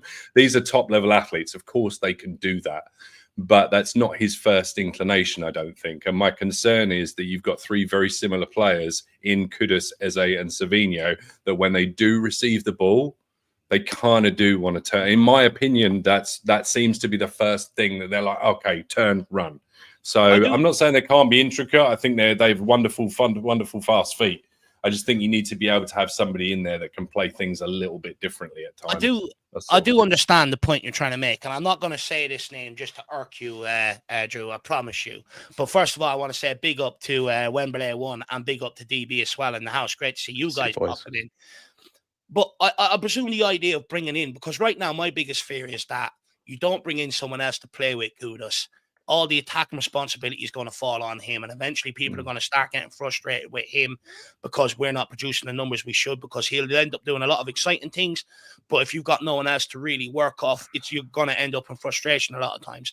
I think by bringing in Eze, and if you can double down and bring in Savinho, your hope is that you've got three ballers that can play intricately with each other, that you're not relying on just one player to get on the ball and start spraying it around the place, you know, that you've got three players that can, you know, quickly do 1-2s with each other and stuff like that. And like, because for me, there's nothing worse than seeing someone like Brennan Johnson when he gets the ball passing it back all the time. That's not what your wingers are paid to do. It's not what your creative players are paid to do. Their first instinct should be, can I get turned and go at the opponent? If that's not on, then you maybe look for something different, or you get your head up and see if there's any runs, and if not, then you run at your opponent. But for me, I think the idea is that they can start linking up together and play intricate football rather than just relying on one technique or the other. I do think Eze can pass the ball, don't get me wrong. He's not a guy that's going to start picking up the ball and spraying 40, 50-yard passes. But is that not what Bentancur is in the team to do as a deep line playmaker, to get on that ball, transition it, to get these four players on the ball in a lot of space so that they can go at the teams and use their natural skills, which is take on players and stuff like that? I mean, you know how I feel about Bentancur. I don't necessarily know that that's in his repertoire either. I think the only person that I've really seen, I mean, he's been good, but like in terms of, I guess I just don't see the only two players that I really see in our squad that can put their foot on a ball and really, really hit a ball, as I say, 40, 50, 60 yards onto somebody's foot is Pedro Porro and Christian Romero. And I just think you need somebody in midfield that can do that, and I just don't see anybody that can. And big up Nick. I do spend quite a lot of time with Sean, but yeah, I do also have my own thoughts. So yeah, but yeah, big up. I don't see anybody in our midfield that's really got that sort of repertoire. Like if we had a Paquetá or a Bruno Guimaraes or something like that, then I wouldn't even be bringing this up. It wouldn't even be a thing. Yeah, but I just think it's all very well, putting it on the floor and do all the intricate passing and things like that. I just think sometimes you need somebody that's a little, can unlock, because there are going to be times where those boys are going to be on the field, and then you're going to take Eze off, you're going to take Kudus off, and then there's only one of them on there. Well, then who unlocks? Who picks? I do get what you're saying, because I think that's why they were going after Morgan Gibbs-White. Morgan Gibbs-White would have given you that, he is that sort of player. Right. I do understand the point you're making. And ideally, you would like to have both options. You would like to have an Eze, and then you would like to have a guy that can get on the ball, like an Eriksson, where he can pick it up, drop it over the fullback's head. Modric used to do it and stuff like that. I do get what you're saying. But right now, I'll take what they're giving me, because it's absolutely. I'm not turning it down by any means, mate. Absolutely nothing. I would take Eze picking up the ball and driving at players. But I think Eze's going to surprise a lot of people. You know, Mhm. I do hear a lot of people say to watch Eze and stuff like that, but he is more than just a dribbler. You know, Right. he can do it. He does have outer assets to his game. He's a very, very intelligent footballer. You know, he can pick you up free kicks. He can play it round the corner first time. He can play people in behind. To Jack's point, 10 assists, Right. which in order to get 10 assists, even if it is a 10-yard pass, you know, into the box or across the He must box. have done something right. How many times could Tell, Johnson, or Rudeberg not complete them passes last season? Do you know what I mean? So there is a lot to be said for like being able to do it. And for me, bringing in Eze does alleviate my concerns. And I also think it will also, I think Kudos is licking his lips. I think it'll make him a much better player at Tottenham Hotspur and give him a chance of kicking on as well. I do understand your concerns. Like I said, that's why we probably went for Morgan Gibbs-White. That was one of the things I was excited about Morgan Gibbs-White, because he does have that ability. However, you know, at the end of the day, I do think Eze is a lot better than what people maybe allude to him being. I think he's just put into that basket of he's a dribbler, he's a flair player, but there is a lot more to his game, in my opinion. We'll get Stevie in on this. Stevie has been patient, and then up to Star, and he's also been patient. Well, you know, Drew, man, I love you, man. You know how much I love you. But that being said, you know, over Eze's 10,000 minutes in the Premier League, his assist to strike ratio would suggest something different, right? His ability at the attacking midfield position is actually his best position. The numbers don't lie about that. I will agree with you to an extent. But when you look at how Thomas Frank likes to play, whether in a double pivot or a back five, you know, you look at what they're trying to do, which is press high, create controversy, create turnovers, and immediately move. For me, Eberiche Eze is the type of guy who's going to be able to hold the ball and play it forward. Whether it's weighted passes forward, playing somebody in, or whether it's touch and then making a run to a box itself. That is absolutely going to alleviate so much pressure within this attacking four, because currently, right now, you see nothing but overloads to the right hand side to try to take our only playmaker off the ball, which absolutely doesn't do anything for this squad. So getting a guy like Eze through the door alleviates so much problems with this this attacking with these attacking options. Me personally, I probably think it would even make the left hand side even a little bit better, whether that be Wilson Odegaard or Matisse Tell. Talent be that talent, whatever that talent is at this stage. I actually think it makes it a little bit better, which actually is going to make defenses play us a little bit more honestly than what they're playing right now. Fair. Soren? Sorry?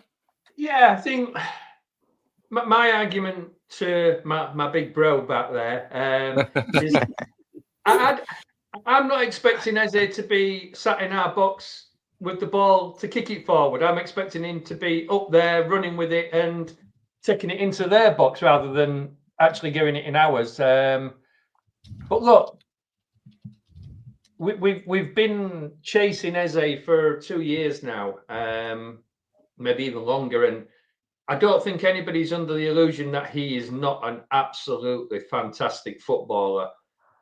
The only thing I want to say is when he signs, brilliant.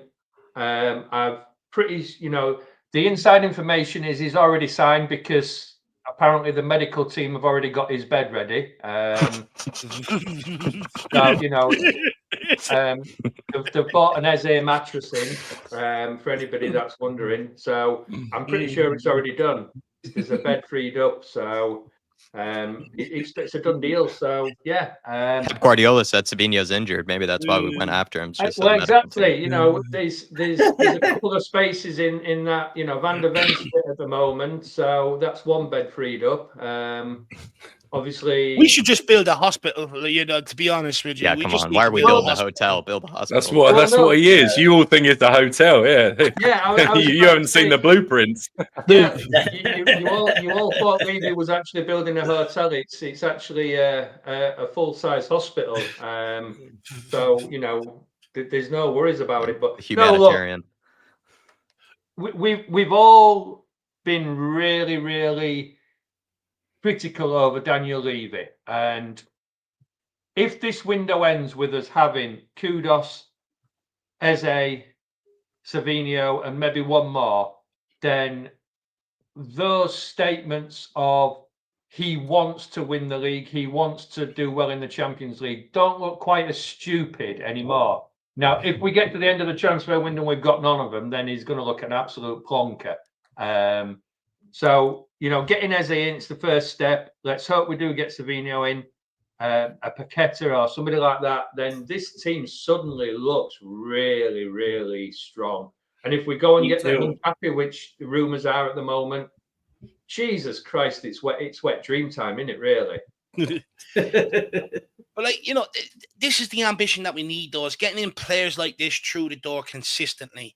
Once you do that, then you give some of these younger players a chance to develop. Where we've gone wrong is we brought in the younger lads and we put the mans on the mall straight away, heading out there to a large degree, wanting them to be the end product, wanting them to be the savior. These are the signings that we've needed for years. And it's good to see them start finally looking like Eze is going to come in the door, because at the end of the day, we can't be a team that relies on just one asset of the game, which is set pieces. To be a good team, to be a team that puts points on the board regularly, to go and challenge for cups, you've got to have a bit of everything. You've got to be able to take teams from set pieces, because sometimes you can batten down the door. It might not happen, but you could nick one from a set piece. But you've also got to create chances from open play. I'd also argue, as much as I think not making enough signings before the Super Cup came back to bite us because we didn't have the bench, I'd also argue not taking some of the early breakaways that we created against PSG, left them in the game. If we took one of them breakaways, all of a sudden you're 3-0 up, their belief is gone, they're done and dusted.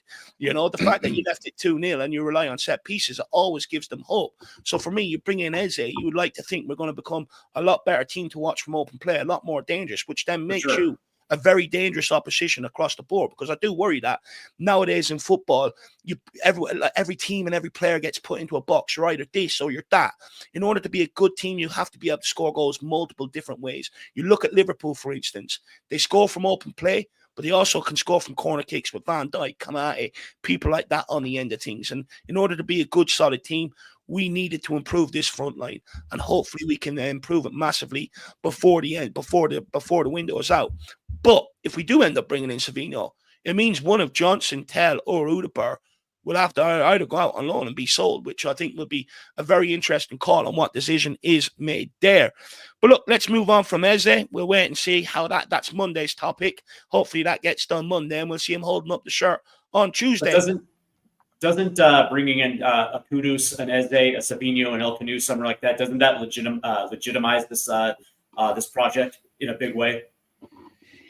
Yes, yeah, it does. It shows a bit more ambition than what we've shown on the previous managers and stuff like that. It shows that maybe Daniel Levy wasn't just drunk and high off the flirtation of Villa, and that maybe he actually believes in what he says. But look, we'll wait and see. Like I said, I still think at the end of the day, the lack of business has cost us a trophy at the end of the day. And, it's one thing that people get angry at Daniel Levy for, and I severely think he's weighed it up, because we only get 4 or 5 million for winning the cup. So why would I spend 60 million on a player to help us win it? It doesn't make financial sense to me. But for me, look, let's wait and see. The rest of the window is coming up. Hopefully we can get the business done. I really do hope so, because I just want to get back to enjoying watching Tottenham Hotspur. Like, even when we had troubles under Conte, Jose, I could still enjoy it because we had Kane and Son. We still had something to hold on to, something to enjoy watching. And I just want to get back to that point. There's nothing worse than watching a Tottenham team that can't make 2 passes in the final third. My whole lifetime, we've had great forward players, even though we've had crap midfields, not the best back lines, maybe a soft underbelly at times, but we've always had fantastic forward players to watch. And bringing in likes of Eze, Kudos and stuff, it will get me back on track in that regard, and then full steam ahead for the season. So hopefully we can see out this window stronger than what we started this window. Big up Faz Radfar. Good to see you in the house, and Archer still with us. Players settled in early can mean a few extra points in the table and the league. Exactly, my man. Exactly. Also, I do worry about bringing in players late in the transfer window. We brought in Udaber last season after the first game, injured for the majority of it. Brought in Solanke just before the season. A guy that has a history of no injuries. All of a sudden comes to Tottenham Hotspur, the guy can't stay fit, and I'm convinced there's something to it. We're bringing these guys in late in the transfer window. Big up J Mac as well. He says, spot on, Davey, lads, Sonny and Kane were the difference makers. And look, That's what I'm saying. My whole lifetime, you go beyond that. You've had Keane and Berbatov, you've had Bale and Lennon, you've had Modric, players like that. I mean, we've always had great, fantastic forward players to watch. And I just want to get back to that. And then, because if we do, I could take having a half decent team, because at least then I've got the excitement going forward. But look, I do want to push on. I did promise Jack we would talk about this today. There's two things on Vicario I want to bring up, Jacko. First, Vicario hasn't looked the same, even on his return last season and what we've seen in preseason since his ankle injury. He's looked shaky in preseason when tested, especially outside the area. He sort of conceded. Should we be worried about his form heading into the new campaign? And how long do we let this rustiness go on for before we have a look at Anthony Kinski again, Jack? This is going to rile him. I know it is. And well, I'm actually kind of thinking about. And then I have one more follow-up question for you after on Vicario. I am thinking about the goals that he has conceded, which ones he could have done better with. I felt like against PSG, there was really nothing he could do. I think that shot from Lee Kang-in was absolute top class. And then the other goal was, just flying into the back of the net. But he's made some really good saves, but maybe some he could have potentially, he's maybe could have saved outside the area, hasn't he? Yeah, no, I'm kind of never thought about that before. So you caught me off guard there. I do feel like with Vicario, it is in a way a huge season for him to have to show improvement, because with Thomas Frank now, it is going to be about claiming crosses, being able to be that goalkeeper that you can rely on when you're defending deep. When he's having shots fired at him, he usually likes to parry it. He doesn't always like to just sort of catch it and hold on to it, keep it close to him. He seems to prefer to just sort of palm it away, to maybe away from the danger area. But if you're being put under pressure, by an attacking team, you need to have a goalkeeper that can, eventually hold on to one of those shots to give you that relief. And he doesn't really do that very well. So I do think it's a big season for him to have to improve in those areas that he's really struggled with. And if he doesn't improve and does end up maybe giving away some goals, let's say because he fumbles across, or he, maybe parries something back into the danger area and then they sort of tap it home, then I do think you have to look at someone like Kinski. My only worry, though, with Kinski is I haven't seen him make any astounding saves, since being a goalkeeper. Whereas with Vicario, we've seen Vicario make a lot of world-class saves, like some of the best saves I've ever seen a Spurs keeper make. And that's just my slight worry, is as much as nowadays modern football, it's about playing with your feet, and it's about, being able to pick out passes, and being able to play balls over the top. It's still about saving shots at the same time. And, it's as good as you are with your feet, you still need to be able to save shots. So that's my worry about Kinski is, as much as people want to see him play, he's let in some goals as well that I would really question, even though he's still very young. So that's what I'll say. But you caught me off guard, though. He has let some goals in, Vicario, maybe this preseason. He's conceded one outside the box against PSG. I think there's two against Bayern Munich, and I think there was one against, no, that was Brandon Austin, actually. But he's conceded a few outside the box. But I just worry. I look at Vicario, and he doesn't look the same goalkeeper for me since he's come back from that ankle injury. And look, I'm going to take the right keen approach on it. At the end of the day, it does come down to saving the ball first and foremost. I couldn't care what else you do outside of that. How good you are. It's about being a goalkeeper and keeping the ball out of the back of the net. But also, I don't think Kinski is the right answer yet. When he signed, he says, a lot of the talk around him, even by a lot of the people that have worked with him, he's mainly based on confidence. And I look at both goalkeepers, and I don't think there's a lot of confidence between them right now, which is a big concern for me and something that I will keep an eye on heading into, this campaign. It is a bit worrying that we've got two keepers that, look like void of confidence and both have sufficient weaknesses that could come back and cost you points at the end of the day. But Jack, something else I want to talk on when it comes to Vicario was the penalty shootout the other night. Now, when Palace beat Liverpool last weekend, Henderson had notes on his water bottle about each Liverpool penalty taker and where they like to put their penalties. And it clearly helped them, win the penalty shootout. That kind of detail is becoming standard in modern day football. It's not new. It's been replicated and highlighted time and time again. So were you surprised or even concerned that Vicario didn't seem to have any notes or prep on his bottle, especially considering Frank and his coaching staff are known for meticulous planning and detail driven? And who do you blame for that? Do you blame Vicario? Should he take more ownership of that situation himself, or is it purely on the analysis and coaching staff? Spurs have been in so few shootouts in the last few years or so. Like, we barely are in any penalty shootouts, and the ones that we have been in, every goalkeeper has done atrocious. Fraser Forster, was like one of the worst we've ever seen. He didn't look like he would ever save any shot, even if it was fired right at him. And then Vicario kind of gave me flashbacks to the Fraser Forster penalty shootout, where he just wasn't getting close to anything and didn't seem to be reading any of the shots. I wonder if it's just a learning moment for Thomas Frank and for Vicario and just everyone involved. Like, the substitutions was a learning moment for Frank. Like, maybe he realized that some guys he can't rely on as much as he would have thought. Like, he had to give those guys that test and see if they could do a job for him to be able to finish out the game. A lot of them showed that they can't. And also some of them showed that maybe they're not as great at taking penalties as maybe he might have thought. And maybe the same thing also goes for someone like Vicario. Maybe he didn't think about actually planning for a penalty shootout. Then maybe the plan and the approach was, we're going to win this game. We're not going to need to go to penalties, right? And that's what I would say about it. But Fraser, he gave me Fraser Forster vibes, to be honest. Vicario in that penalty shootout. He is able to dive far, but it felt like he wasn't even just reading any of the penalties. Their penalties, though, were much better taken than ours. Ours were not necessarily flying into the top net, whereas a lot of theirs were like very well taken. What I will say is, though, I think that their keeper dived the right way for nearly every single penalty. He was close to all of them, and he's only in the door. You look at Vicario, if he dived the right way, maybe he would have saved one, but he dived the opposite way on every single penalty. He wasn't close to any of them. And for me, that's just a huge concern. You're getting in this manager and coaching staff that are supposed to be meticulous planners, detail orientated, the fine margins, but just looks like no one planned for penalties whatsoever, and it's just a huge concern for me, like a huge concern. And I think that is down on Vicario. If the coach, if no one went to him, he should have turned around. The evening before the game, look, I want to have a look at some PSG penalties, and I want to know. But also, I think the coach, someone from the coaching staff, should have flagged it and said, look, there is a potential that penalties could happen. Let's get some detail around it. I just think it's a huge concern. And like, we talk about winning mentality at Tottenham Hotspur, that right there shows me we lack it. You should have all bases covered. Kind of impressive that the PSG goalkeeper Chevalier did have such good research on our penalties, because we get one penalty a season. So I'm actually surprised that he seemed to know where our players would go, because we never even get penalties to take ever. So if anything, maybe Spurs need more penalty shootouts and Spurs need more penalties to remind themselves that that's actually part of the game.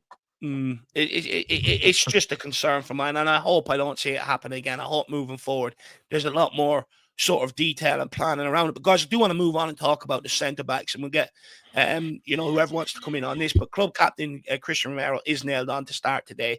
But if Thomas Frank does go with a back four, one of Van de Ven or Danzo has to miss out. Van de Ven did score against PSG and looked sharp, while Danzo had another standout performance and offers a real weapon with that long throw, which did cause PSG a lot of problems. So guys, who would you start next to Romero? Because I don't think it's as cut and dry. I think, look, my opinion is I think Van de Ven would probably take it for now, but I do think Danzo is knocking on that door.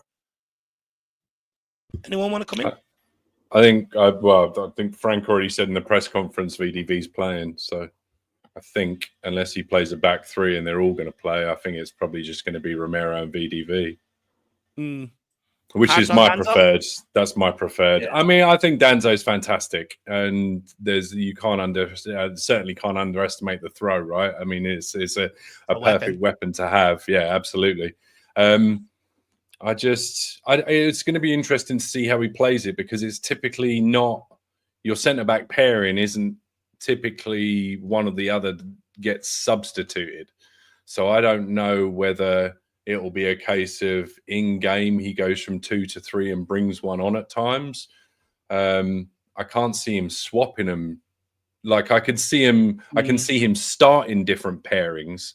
I can't see him swapping pairings during games unless one gets injured. So I don't know. It's going to be really interesting, because I can see all three of them playing at times, which is why I think obviously we're sniffing around another centre backs, because I think he's eager to try and play the three when he can. Or when it's needed. So, yeah, I don't know. But I think for today, I think he'll do tried and tested. Just, first home game of the season, the two solid ones at the back. That's the one. Go on, Stevie. Oh, I was going to say, I completely agree with Drew. Not only is Van de Ven, incredibly good on the ball, but his passing ability and his pace is something that, as much as I like Kevin Danso, I don't think there's anybody that's going to be able to replicate what Van de Ven absolutely brings. But on top of the fact, the chemistry between the two of them, the spacing and understanding exactly where the young one's going to be, I don't think it's something that you want to mess with to start the season. That being said, I think Drew hit it right on the head. I would probably assume that Thomas Frank is probably wanting to have all three of those guys in the lineup, 100%. Look, if I'm Danzo, I wouldn't. If you don't start today, don't get discouraged. I think many people make excuses for someone like Radu Dragusin. He needs time. He'll do brilliant in the Frank system. Danzo didn't need time. He came in and offered straight what we needed. A good, solid defender, and I think that speaks to the quality of him. Actually, I think he's sort of old school, like Romero to a degree, if not even more old school. Just wants to defend, loves putting his body on the line. He just lives for defending. Making the tackler's life a nightmare. And I would say to Danzo, don't get discouraged. You look at Romero and Van de Ven's injury record the last few seasons. There is going to be game time for him there. There's going to be plenty of minutes. You're in no rush. And just keep doing what you do when you step in. So hopefully Danzo doesn't get too discouraged. One point with Danzo that I don't think, especially the Danzo Dragusin comparison thing, I don't think you can underestimate the fact that Danzo isn't playing in a new country. And Dragusin, I think just the settling time, Danzo lived in England. He brought up in Southampton, Milton Keynes. So this isn't unfamiliar to him. Whereas I think Dragusin, new country, new environment. I just think there's something. There's a reason why Danzo maybe settled a little bit quicker. Is all. No, 100%. I think that's definitely a factor. But I'd also argue I think Danzo's just much better defender than Radu Dragusin. I think positionally, don't get me wrong. I think playing right-sided centre back, he got done once or twice the other night. But in general, from what I've seen from him, I think he is much more on the front foot defender than maybe what Radu Dragusin is. But I do take your point. Fairness, Danzo grew up in the country, in England. He knows people here and stuff like that. And look, there are players sometimes that find it hard to settle into new cultures, new environments and stuff like that. And even if they don't, their family can. So I do take that on board. It'd be interesting. Honestly, when I seen Radu Dragusin get himself in trouble against Karabag and getting sent off, that was no, that's fair enough. But Sanchez, Dyer, all them sort of players. And for me, I look at that. I'm like, if you're doing that against Karabag, that you're consistently going to have problems over the course of your career. Just my opinion. I could certainly, I can certainly see Dragusin being better in a Thomas Frank 3 than an Ange Postecoglou 2, because prior to that, he had come from a team in Italy that played a 3, and I just think it would suit him better. Whether we've just it's already been written off and he's not going to get a chance to be given the opportunity is another story. But I think he potentially, I just think he works better in this environment, in this potential squad. No, fair. We'll just take this from Ash first. A member for 20 months. Big up, Ash. Good to see you. Hopefully life is treating you over in India. I think I'm correct. You're from India. So hopefully life is treating you well over there. I still think Vic is better than Kinski for now. Plus, he's a leader on the pitch. Look, I sort of agree with you. I think, I'm not saying drop Vicario. I'm just saying I am concerned that he doesn't look the same goalkeeper since his ankle injury. I do think, maybe he's lost a bit of confidence. I'm not saying drop him right now, but it's something I am going to keep an eye on. I think, shots from outside the box, he's conceded a fair few this preseason, and it's something that's concerning, because if we're going to set up defensively, the way we are, and stopping the amount of one-on-one saves he has to make, he's going to have to start saving shots from outside the box. I think when I look at Brentford's stat last year, I think Fleckens made faced the most shots from outside the box and made the most saves, so it is something that he's going to face regularly with the way we're playing, and he can't keep conceding. And for me, that's just a positioning thing and maybe a bit of a concentration thing with Vicario. Look, for me, Kinski, I don't think he's anywhere near ready. I think he had that good debut against Liverpool, but I think Jack was right. I think, there's a lot of flaws to his games. He's still young. He's still got a lot of learning to do. But in terms of a leader, look, I do think Vicario's a bit of a leader on the pitch. Sometimes I would like him to sort of calm it down sometimes just a little. Sometimes I think when things are going all right and you see your goalkeeper shouting, it maybe alludes to someone that's He's bit got the erratic. Pickford vibe about him, where he does a lot of Pickford screaming and vibes, a stuff. bit erratic, and it can unsettle people. And if you got a player with a weak mentality, straight away he'll start feeling the nerves and stuff like that. So I would like him to be a little bit calmer. Although, you know, his celebrations, was it him that took off his shorts out in Bodo Glimt out in Norway? Yeah. You know, fair play to him. That was absolutely unreal. If So anything, big up, Kinski is almost overly confident because his haircut is a little bit dodgy, I would say, at the minute. So maybe Kinski's a bit too confident at the moment. Yeah, that Alice band the other day was a bit dodgy. Yeah. Anyway, this is the lineup, guys. We've got Vicario in goals. Wait, let me work this out.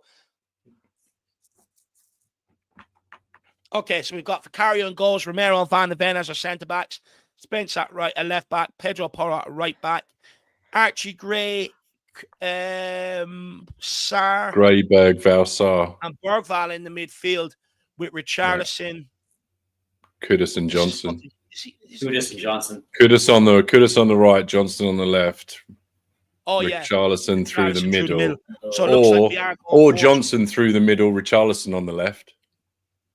He kind of Right. threw us he kind of sort of seemed to suggest that he wouldn't make a lot of changes for this game, and he has done. Thomas Frank, you know, his press conference seemed to suggest that, you know, he wouldn't make too many changes, but he's absolutely, you know, spun us the different direction. I wonder, is he holding some back for the Man City game, you know, because in modern day football, there is all this red zone bull crap. You know, you're either tired or you're not. But apparently now there's this red zone shit. And if they're in the red zone, managers tend to listen to them and sort of give them a bit of a rest. You know, with the game, I suppose, you know, going into penalties and being late the other night, maybe there could be an element of maybe fatigue. But look, what I will say is there's massive opportunity for Archie Gray today. Massive opportunity for someone like Brennan Johnson. And I'm going to say it now. If they can't take the opportunity against Burnley today, newly promoted side, then they're going to struggle for minutes largely this season. So it's a big, big opportunity for these guys to step up today and really show what they can offer, because especially Gray, he let everybody down when he came off the bench the other day. You know, it was night and day bringing him in for the likes of Paulini and Bentancur. The guy went hiding in the midfield. So I think it's a huge opportunity for him. Johnson, who I think has fallen further down the pecking order, in my opinion, I think, again, a massive opportunity for him today to see what he can do. And I wonder, you know, with Eze looking like it's being close to being done, is Johnson going to maybe respond to that in the right manner? It'd be very interesting. So we'll run through it one more time. It is Vicario in goal, Spence at left back, Porro at right back, Romero and Van de Ven at centre back, with Bergval, Gray and Sarr through the midfield, with Johnson off the left, Kudus off the right, and Richarlison down the middle. On the bench, you have Kinski, Danzo, Paulini, Tel, Vuskovic, Solanke, Udeberg, Bentancur, and Ben Davies. So, interesting lineup from Thomas Frank. Not going to lie, it's one that sort of concerns me. No, Basuma actually. Anyway. He said he was available for today's game. He said what did he say? He said that it was over, the sort of the punishment, but maybe that could allude that maybe there's a move on the cards for Basuma and they don't want to risk any injury. Maybe interesting. Maybe Basuma thinks the game is in 2 hours or something, and he just didn't make it back on time. He probably arrived late, you know, when everyone else returned back from. He thought the game was yesterday. But guys, I mean, look, we've got to talk about this lineup. Frank has pulled another massive shock, you know, and I think. I'm not going to lie, I do worry about it a little bit. It's a lot of players that are on the periphery that are, you know, what would I say, have disappointed us a lot, you know, to a large degree. I look at that midfield, I worry about it. I look at the front line, I worry about it, you know. I'm not going to lie, I think we made a mistake selecting this lineup from the very beginning. We'll start with you on this, Drewski. We'll let you go on about your lover boy Johnson for a few minutes. I think I can handle that. Whoa. Come on now. Let's not get slanderous. Let's not get slanderous. I've called him out for being one-dimensional. I'll mark you in straight away. Yeah. I mean, what else?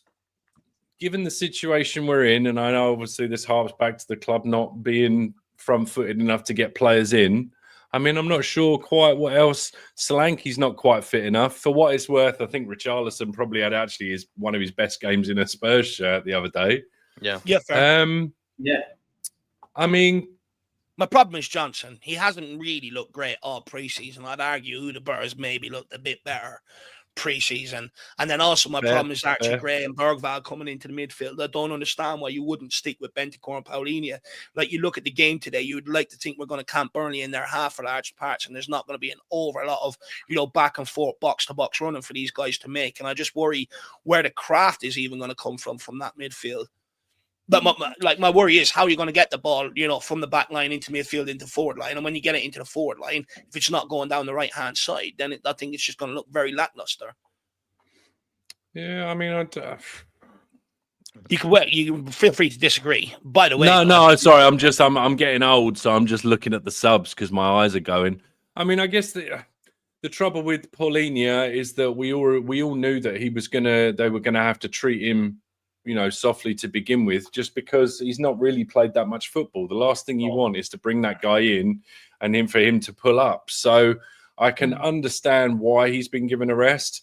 The Bentancur, I mean, maybe there is something to be said for, you know, because typically if you were playing Wednesday, you would be playing on the Sunday. So maybe it's just, you know, in part, this is a Premier League thing, and it's just come, you know, that game should have been either on Tuesday or we should be playing on Sunday. And it's just kind of a little bit unfair for him. I think Thomas Frank's, you know, managing the squad as best he can.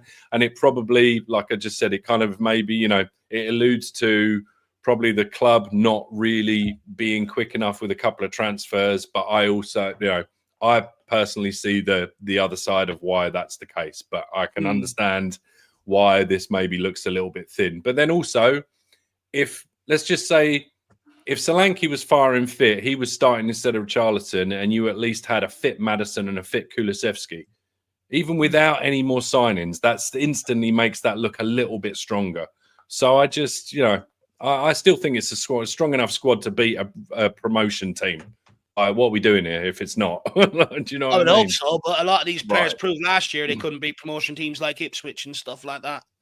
Well, yeah, but so, I mean, Kudus didn't have the greatest season at West Ham. We're all waxing lyrical about how good he is. So, you know, you can pick and choose what you want to be optimistic about. I mean, I just think, I know, you but know, I'm just going off what I've seen pre-season. Like, you know, Bergvall hasn't been brilliant pre-season. Gray hasn't been good pre-season. Johnson hasn't been the best pre-season.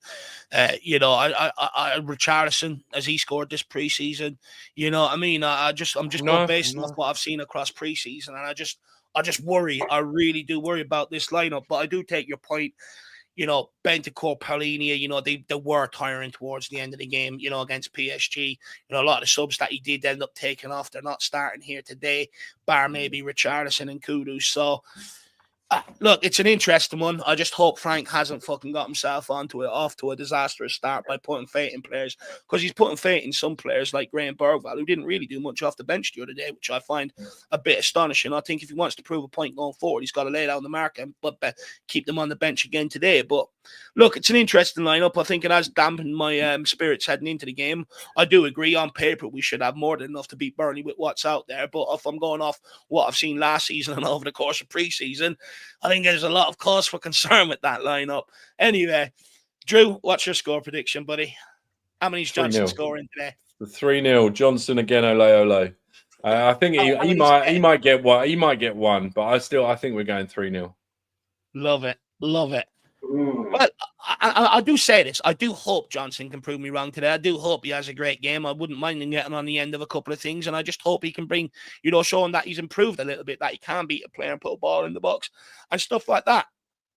Before we move on, though, we've got this from Orchard771. I presume this is Paul Markey. Yeah. Sorry, Paul Markey. YouTube's gone a bit weird. But he says, Frank going to info, all he is good. Frank, Jack, can you make sense of this? Frank is going really into all his good work by playing that. Is he meant to be he's going to ruin? Maybe he's going to ruin all his good work by playing. Yeah, Frank is going to undo all his good work by playing a waste of space Johnson. I think there's only one man to answer this, I suppose, Drewski. You know what? He is going to be going up against, if he's going to be playing on the left, he's going up against Carl Walker, I believe. Ooh. I see. So I don't know. How do you think that's going to get on? Oh, Walker is what, 34, 35? Slowing down? Yeah, but I mean, he might have lost a yard, but there's a possibility I'm willing to accept there's every possibility that he gets pocketed today. But that being said, if Spence, I don't know, if Spence plays well and Walker's got to worry about Johnson and Spence, I don't know. I've yet to be, the thing with Johnson is we've all said, very one-dimensional, pops up in the right place at the right time. There's obviously something to that. It doesn't just happen, but doesn't really obviously take on his man. So I'm yet to be convinced that coming in off the left, like your typical sort of, left-sided player with a right foot, I don't know. I'm yet to be convinced as to whether that's going to be a long-term thing. The whole reason why he's in that position is because he couldn't do it down the right side with a right foot, So, and he's lost his position to Kudos. So he is going to have to learn to adapt and play off the left if that's the case, because he did have his position and he lost it because of what he wasn't doing. So he brought in Kudos. So now he's put in a position where he's going to have to play on the left hand side with a right foot, and he's going to have to try and make it work. But look, let's see. Dude, I can see a scenario. I mean, given how Thomas Frank likes to move his players around and do crazy things, I can see a scenario this season where he's left inside forward in a front two, and you end up with like a 5-3-2, and you put him on the inside channel as opposed to putting him out on the wheel. Like you put him between the centre back and the left back, or the right back, as opposed to just out on the wing. I don't know. I can just. He's clearly obviously got to do something. He's got to level up his game somehow. And, Thomas Frank wanted him at Brentford at some point. So he's got to have an idea of how he wants to do it. I would say Thomas Frank wanting these guys at Brentford who are fighting relegation every season is not an indictment of their talent. He's not going to want Messi at Brentford because he's never going to go there. There's only a certain pool that he can buy from that they can attract. So it's not an indictment. That's a valid point. Yeah. But Paul Markey, look, you know me, I share your frustrations when it comes to Brennan Johnson. I'm always sitting here waiting to be proven wrong. I'll always give the guy a chance to prove me wrong. And if he starts doing the right things, I will praise him. I'm not petty like that.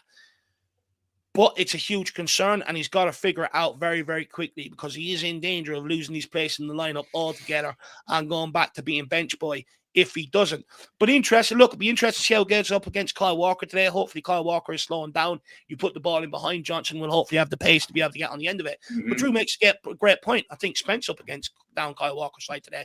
I think this could be a game where Spence could potentially get himself in serious England reckoning. And if he can destroy Kyle Walker, going forward and defensively match him for pace if Kyle Walker goes on the break or whatever, I think he'll put himself in England contention. So I think it's a huge game for someone like Jedi Spence today. But big up Paul Markey. Really appreciate the support.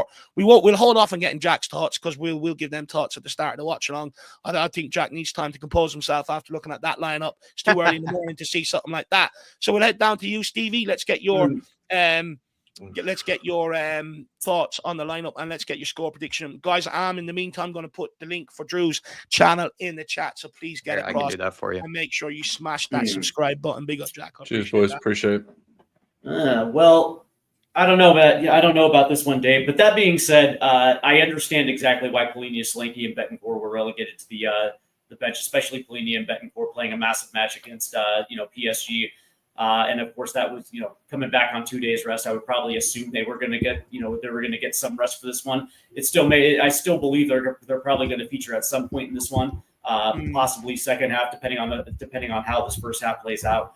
But that being said, I'm a little worried about that midfield three of Draper, Ball, and Sarr. But that being said, actually, I'm kind of worried about. To be honest, if I'm being honest, I kind of worry about the entire front line and the midfield. But it's going to be interesting to see how this one plays out. It feels like we're going to be far more defensive, far more counterattacking than anything else.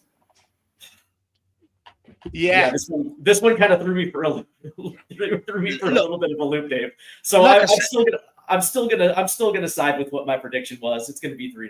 we're going to get It's too, honestly, it's way too early in the morning for you, Drew and Jack, to be dissecting this sort of, conundrum that Frank has put in front of us. But look, it's equally, I think it's a huge chance for Gray. It's a huge chance for Bergwall. Yeah, for sure. Try and earn a bit of trust off Thomas Frank to a large degree. It's clear that these guys are on the periphery. They're not in the first 11. So I think it's a huge opportunity. So if someone does get injured or Frank is looking to make changes or rest somebody, that they're the first name being in the team sheet. This is a huge opportunity for some of these guys to earn trust. And I presume Thomas Frank would be looking at it going, well, look, we can play with this for 60 minutes. And if not, then I'd have more than enough off the bench to come on and maybe go and win me this game.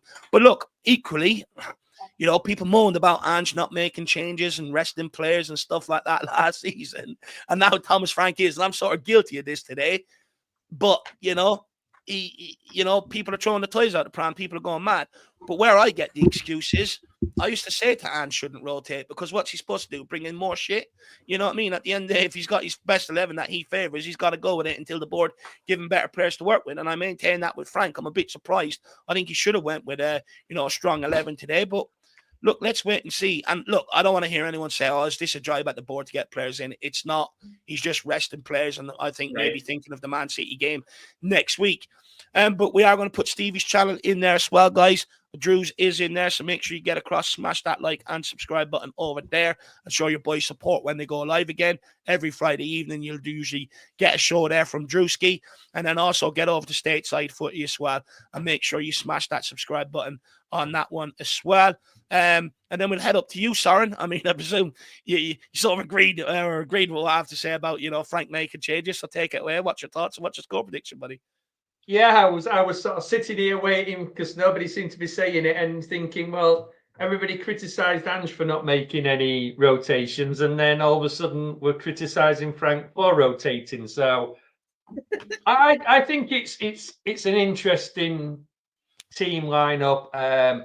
Look, we've gone with a solid back four in a sense, so he's hoping they're going to stay. But the midfield, I think, hopefully we'll see maybe Bergwall given a bit of a free role and hopefully, giving some of those passes that we were talking about earlier, some long balls. Gray hopefully will step up today because he needs a game. He's been getting a fair bit of criticism lately, so let's hope he can step up. And Papsar speaks for himself. He was outstanding the other night. I did say that I would like to see Bergwall start and give him that free role. Papsar just proved me wrong, so brilliant on him. Where is Papsar going to play tonight, in your opinion? Is he gonna fill in that Paulini role now that he's taken out of the side, or is Gray and Bergwall going to hold the deeper roles and Papsar is going to still have the responsibility of pushing forward? I wonder if it's more Bergwall's going to be given that free role and let him be the sort of creator. Papsar and Archie Gray will probably sit a little bit more. Papsar run around like he does, and I just think he's gone for sort of youth and stamina. Maybe that the younger ones will have what it takes to do it, but it's a risk. And if you're gonna take a risk with a slightly weakened team, then you're gonna do it with a newly relegated team, surely. So let's just wait and see what happens. Look, it's the first game of the season. The season isn't lost today, so if you're gonna make a bit of a risk, then the first game of the season is not the worst one to do it in. I hope it's a calculated one. I hope he thinks. I think depending who's up front, then if it's Richie, I hope he has a big game today. I think he was good against PSG. He did exactly what we kind of thought he was going to do and be an absolute handful. But he needs to put the ball in the back of the net today. Brennan Johnson again, I think the interesting thing is which one of them is going to play up front. I'm expecting Richie will be up front and Johnson on the left. Is it even a discussion? Like, Johnson's only ever been a winger at Tottenham. Richarlison's, been mainly used as a striker, and that's what we brought him in here to be. Yeah, I think Johnson playing up front is only, sort of perpetrated by the Johnson fanboys and the likes of Drew and Dermo, who reckon this guy can play up front. I think that's where that sort of comes from. But we've never actually seen him play up front. Well, I think the fact that he's kind of been a little bit of a poacher when he's come off the wings and scored, top scorer last season. You kind of look at it and think, well, if he's not going to run past his player, past his man, then put him in the box. Let him do the tap-ins, whatever he's going to do. But it's a big game today for these players. It's a big game for Thomas Frank. He's shown he's not afraid to do what he's got to do, and let's hope it pays off for him. The only thing that matters at the end of the day is hopefully coming away with 3 points. Yeah, well, look, that's the aim of the game today. 3 points. It doesn't matter how, and it doesn't matter who, just as long as we get 3 points over the line. And then we've got Paul Markey again, says Johnson doesn't track back, so it put more pressure on Spence. The only place for him is the transfer list. Look, I do agree with you on the tracking back. It's one big bugbear of mine to a large degree. I do think, in fairness to the guy, it is something that I think he's tried to improve on. I do see a little bit more in his game. Could he do a hell of a lot more? Like when Kudos came in, straight away you seen him back there every time doubling up with Porro. I do think maybe Johnson could show a bit more to that, but it is something that I've seen him actively try to sort of maybe fix. But I would argue, I'm going to make the argument here, I'd rather him not track back down the left-hand side, because Jed Spence is probably the best 1v1 defender we have and can handle things on his own. Whereas on the right-hand side with Porro, I do think Porro does need that extra bit of help, that extra bit of protection. So I think if you are going to play that is tasked with not tracking back, I think playing him with Jed Spence is probably the right thing to do in that regard. And maybe that's why Thomas Frank has put him out on the left and Kudos down the right, because he knows Kudos will get back and help Porro, and he knows that maybe he can just leave Johnson, as a focal point out on the left-hand side, and he doesn't have to get his back, as much to help Jed Spence. But look, guys, let's wait and see how it unfolds. We are about 45 minutes away from kickoff. Myself and Jack will be back in about 15 to 20 minutes for the watch along. And hopefully we get the 3 points. But the good thing is, regardless of how we all feel on different things happening at Tottenham Hotspur, the good thing is we are finally back playing competitive football again. The new season is underway. And at the end of the day, because it's the first game of the season, dare to dream. Anything is impossible. Anything is possible until maybe we see the 90 minutes unfold today. But right now, let's go and enjoy ourselves. I want to say a massive thank you to Jack for getting up nice and early today. Stevie and Drewski for also getting up nice and early today and joining us.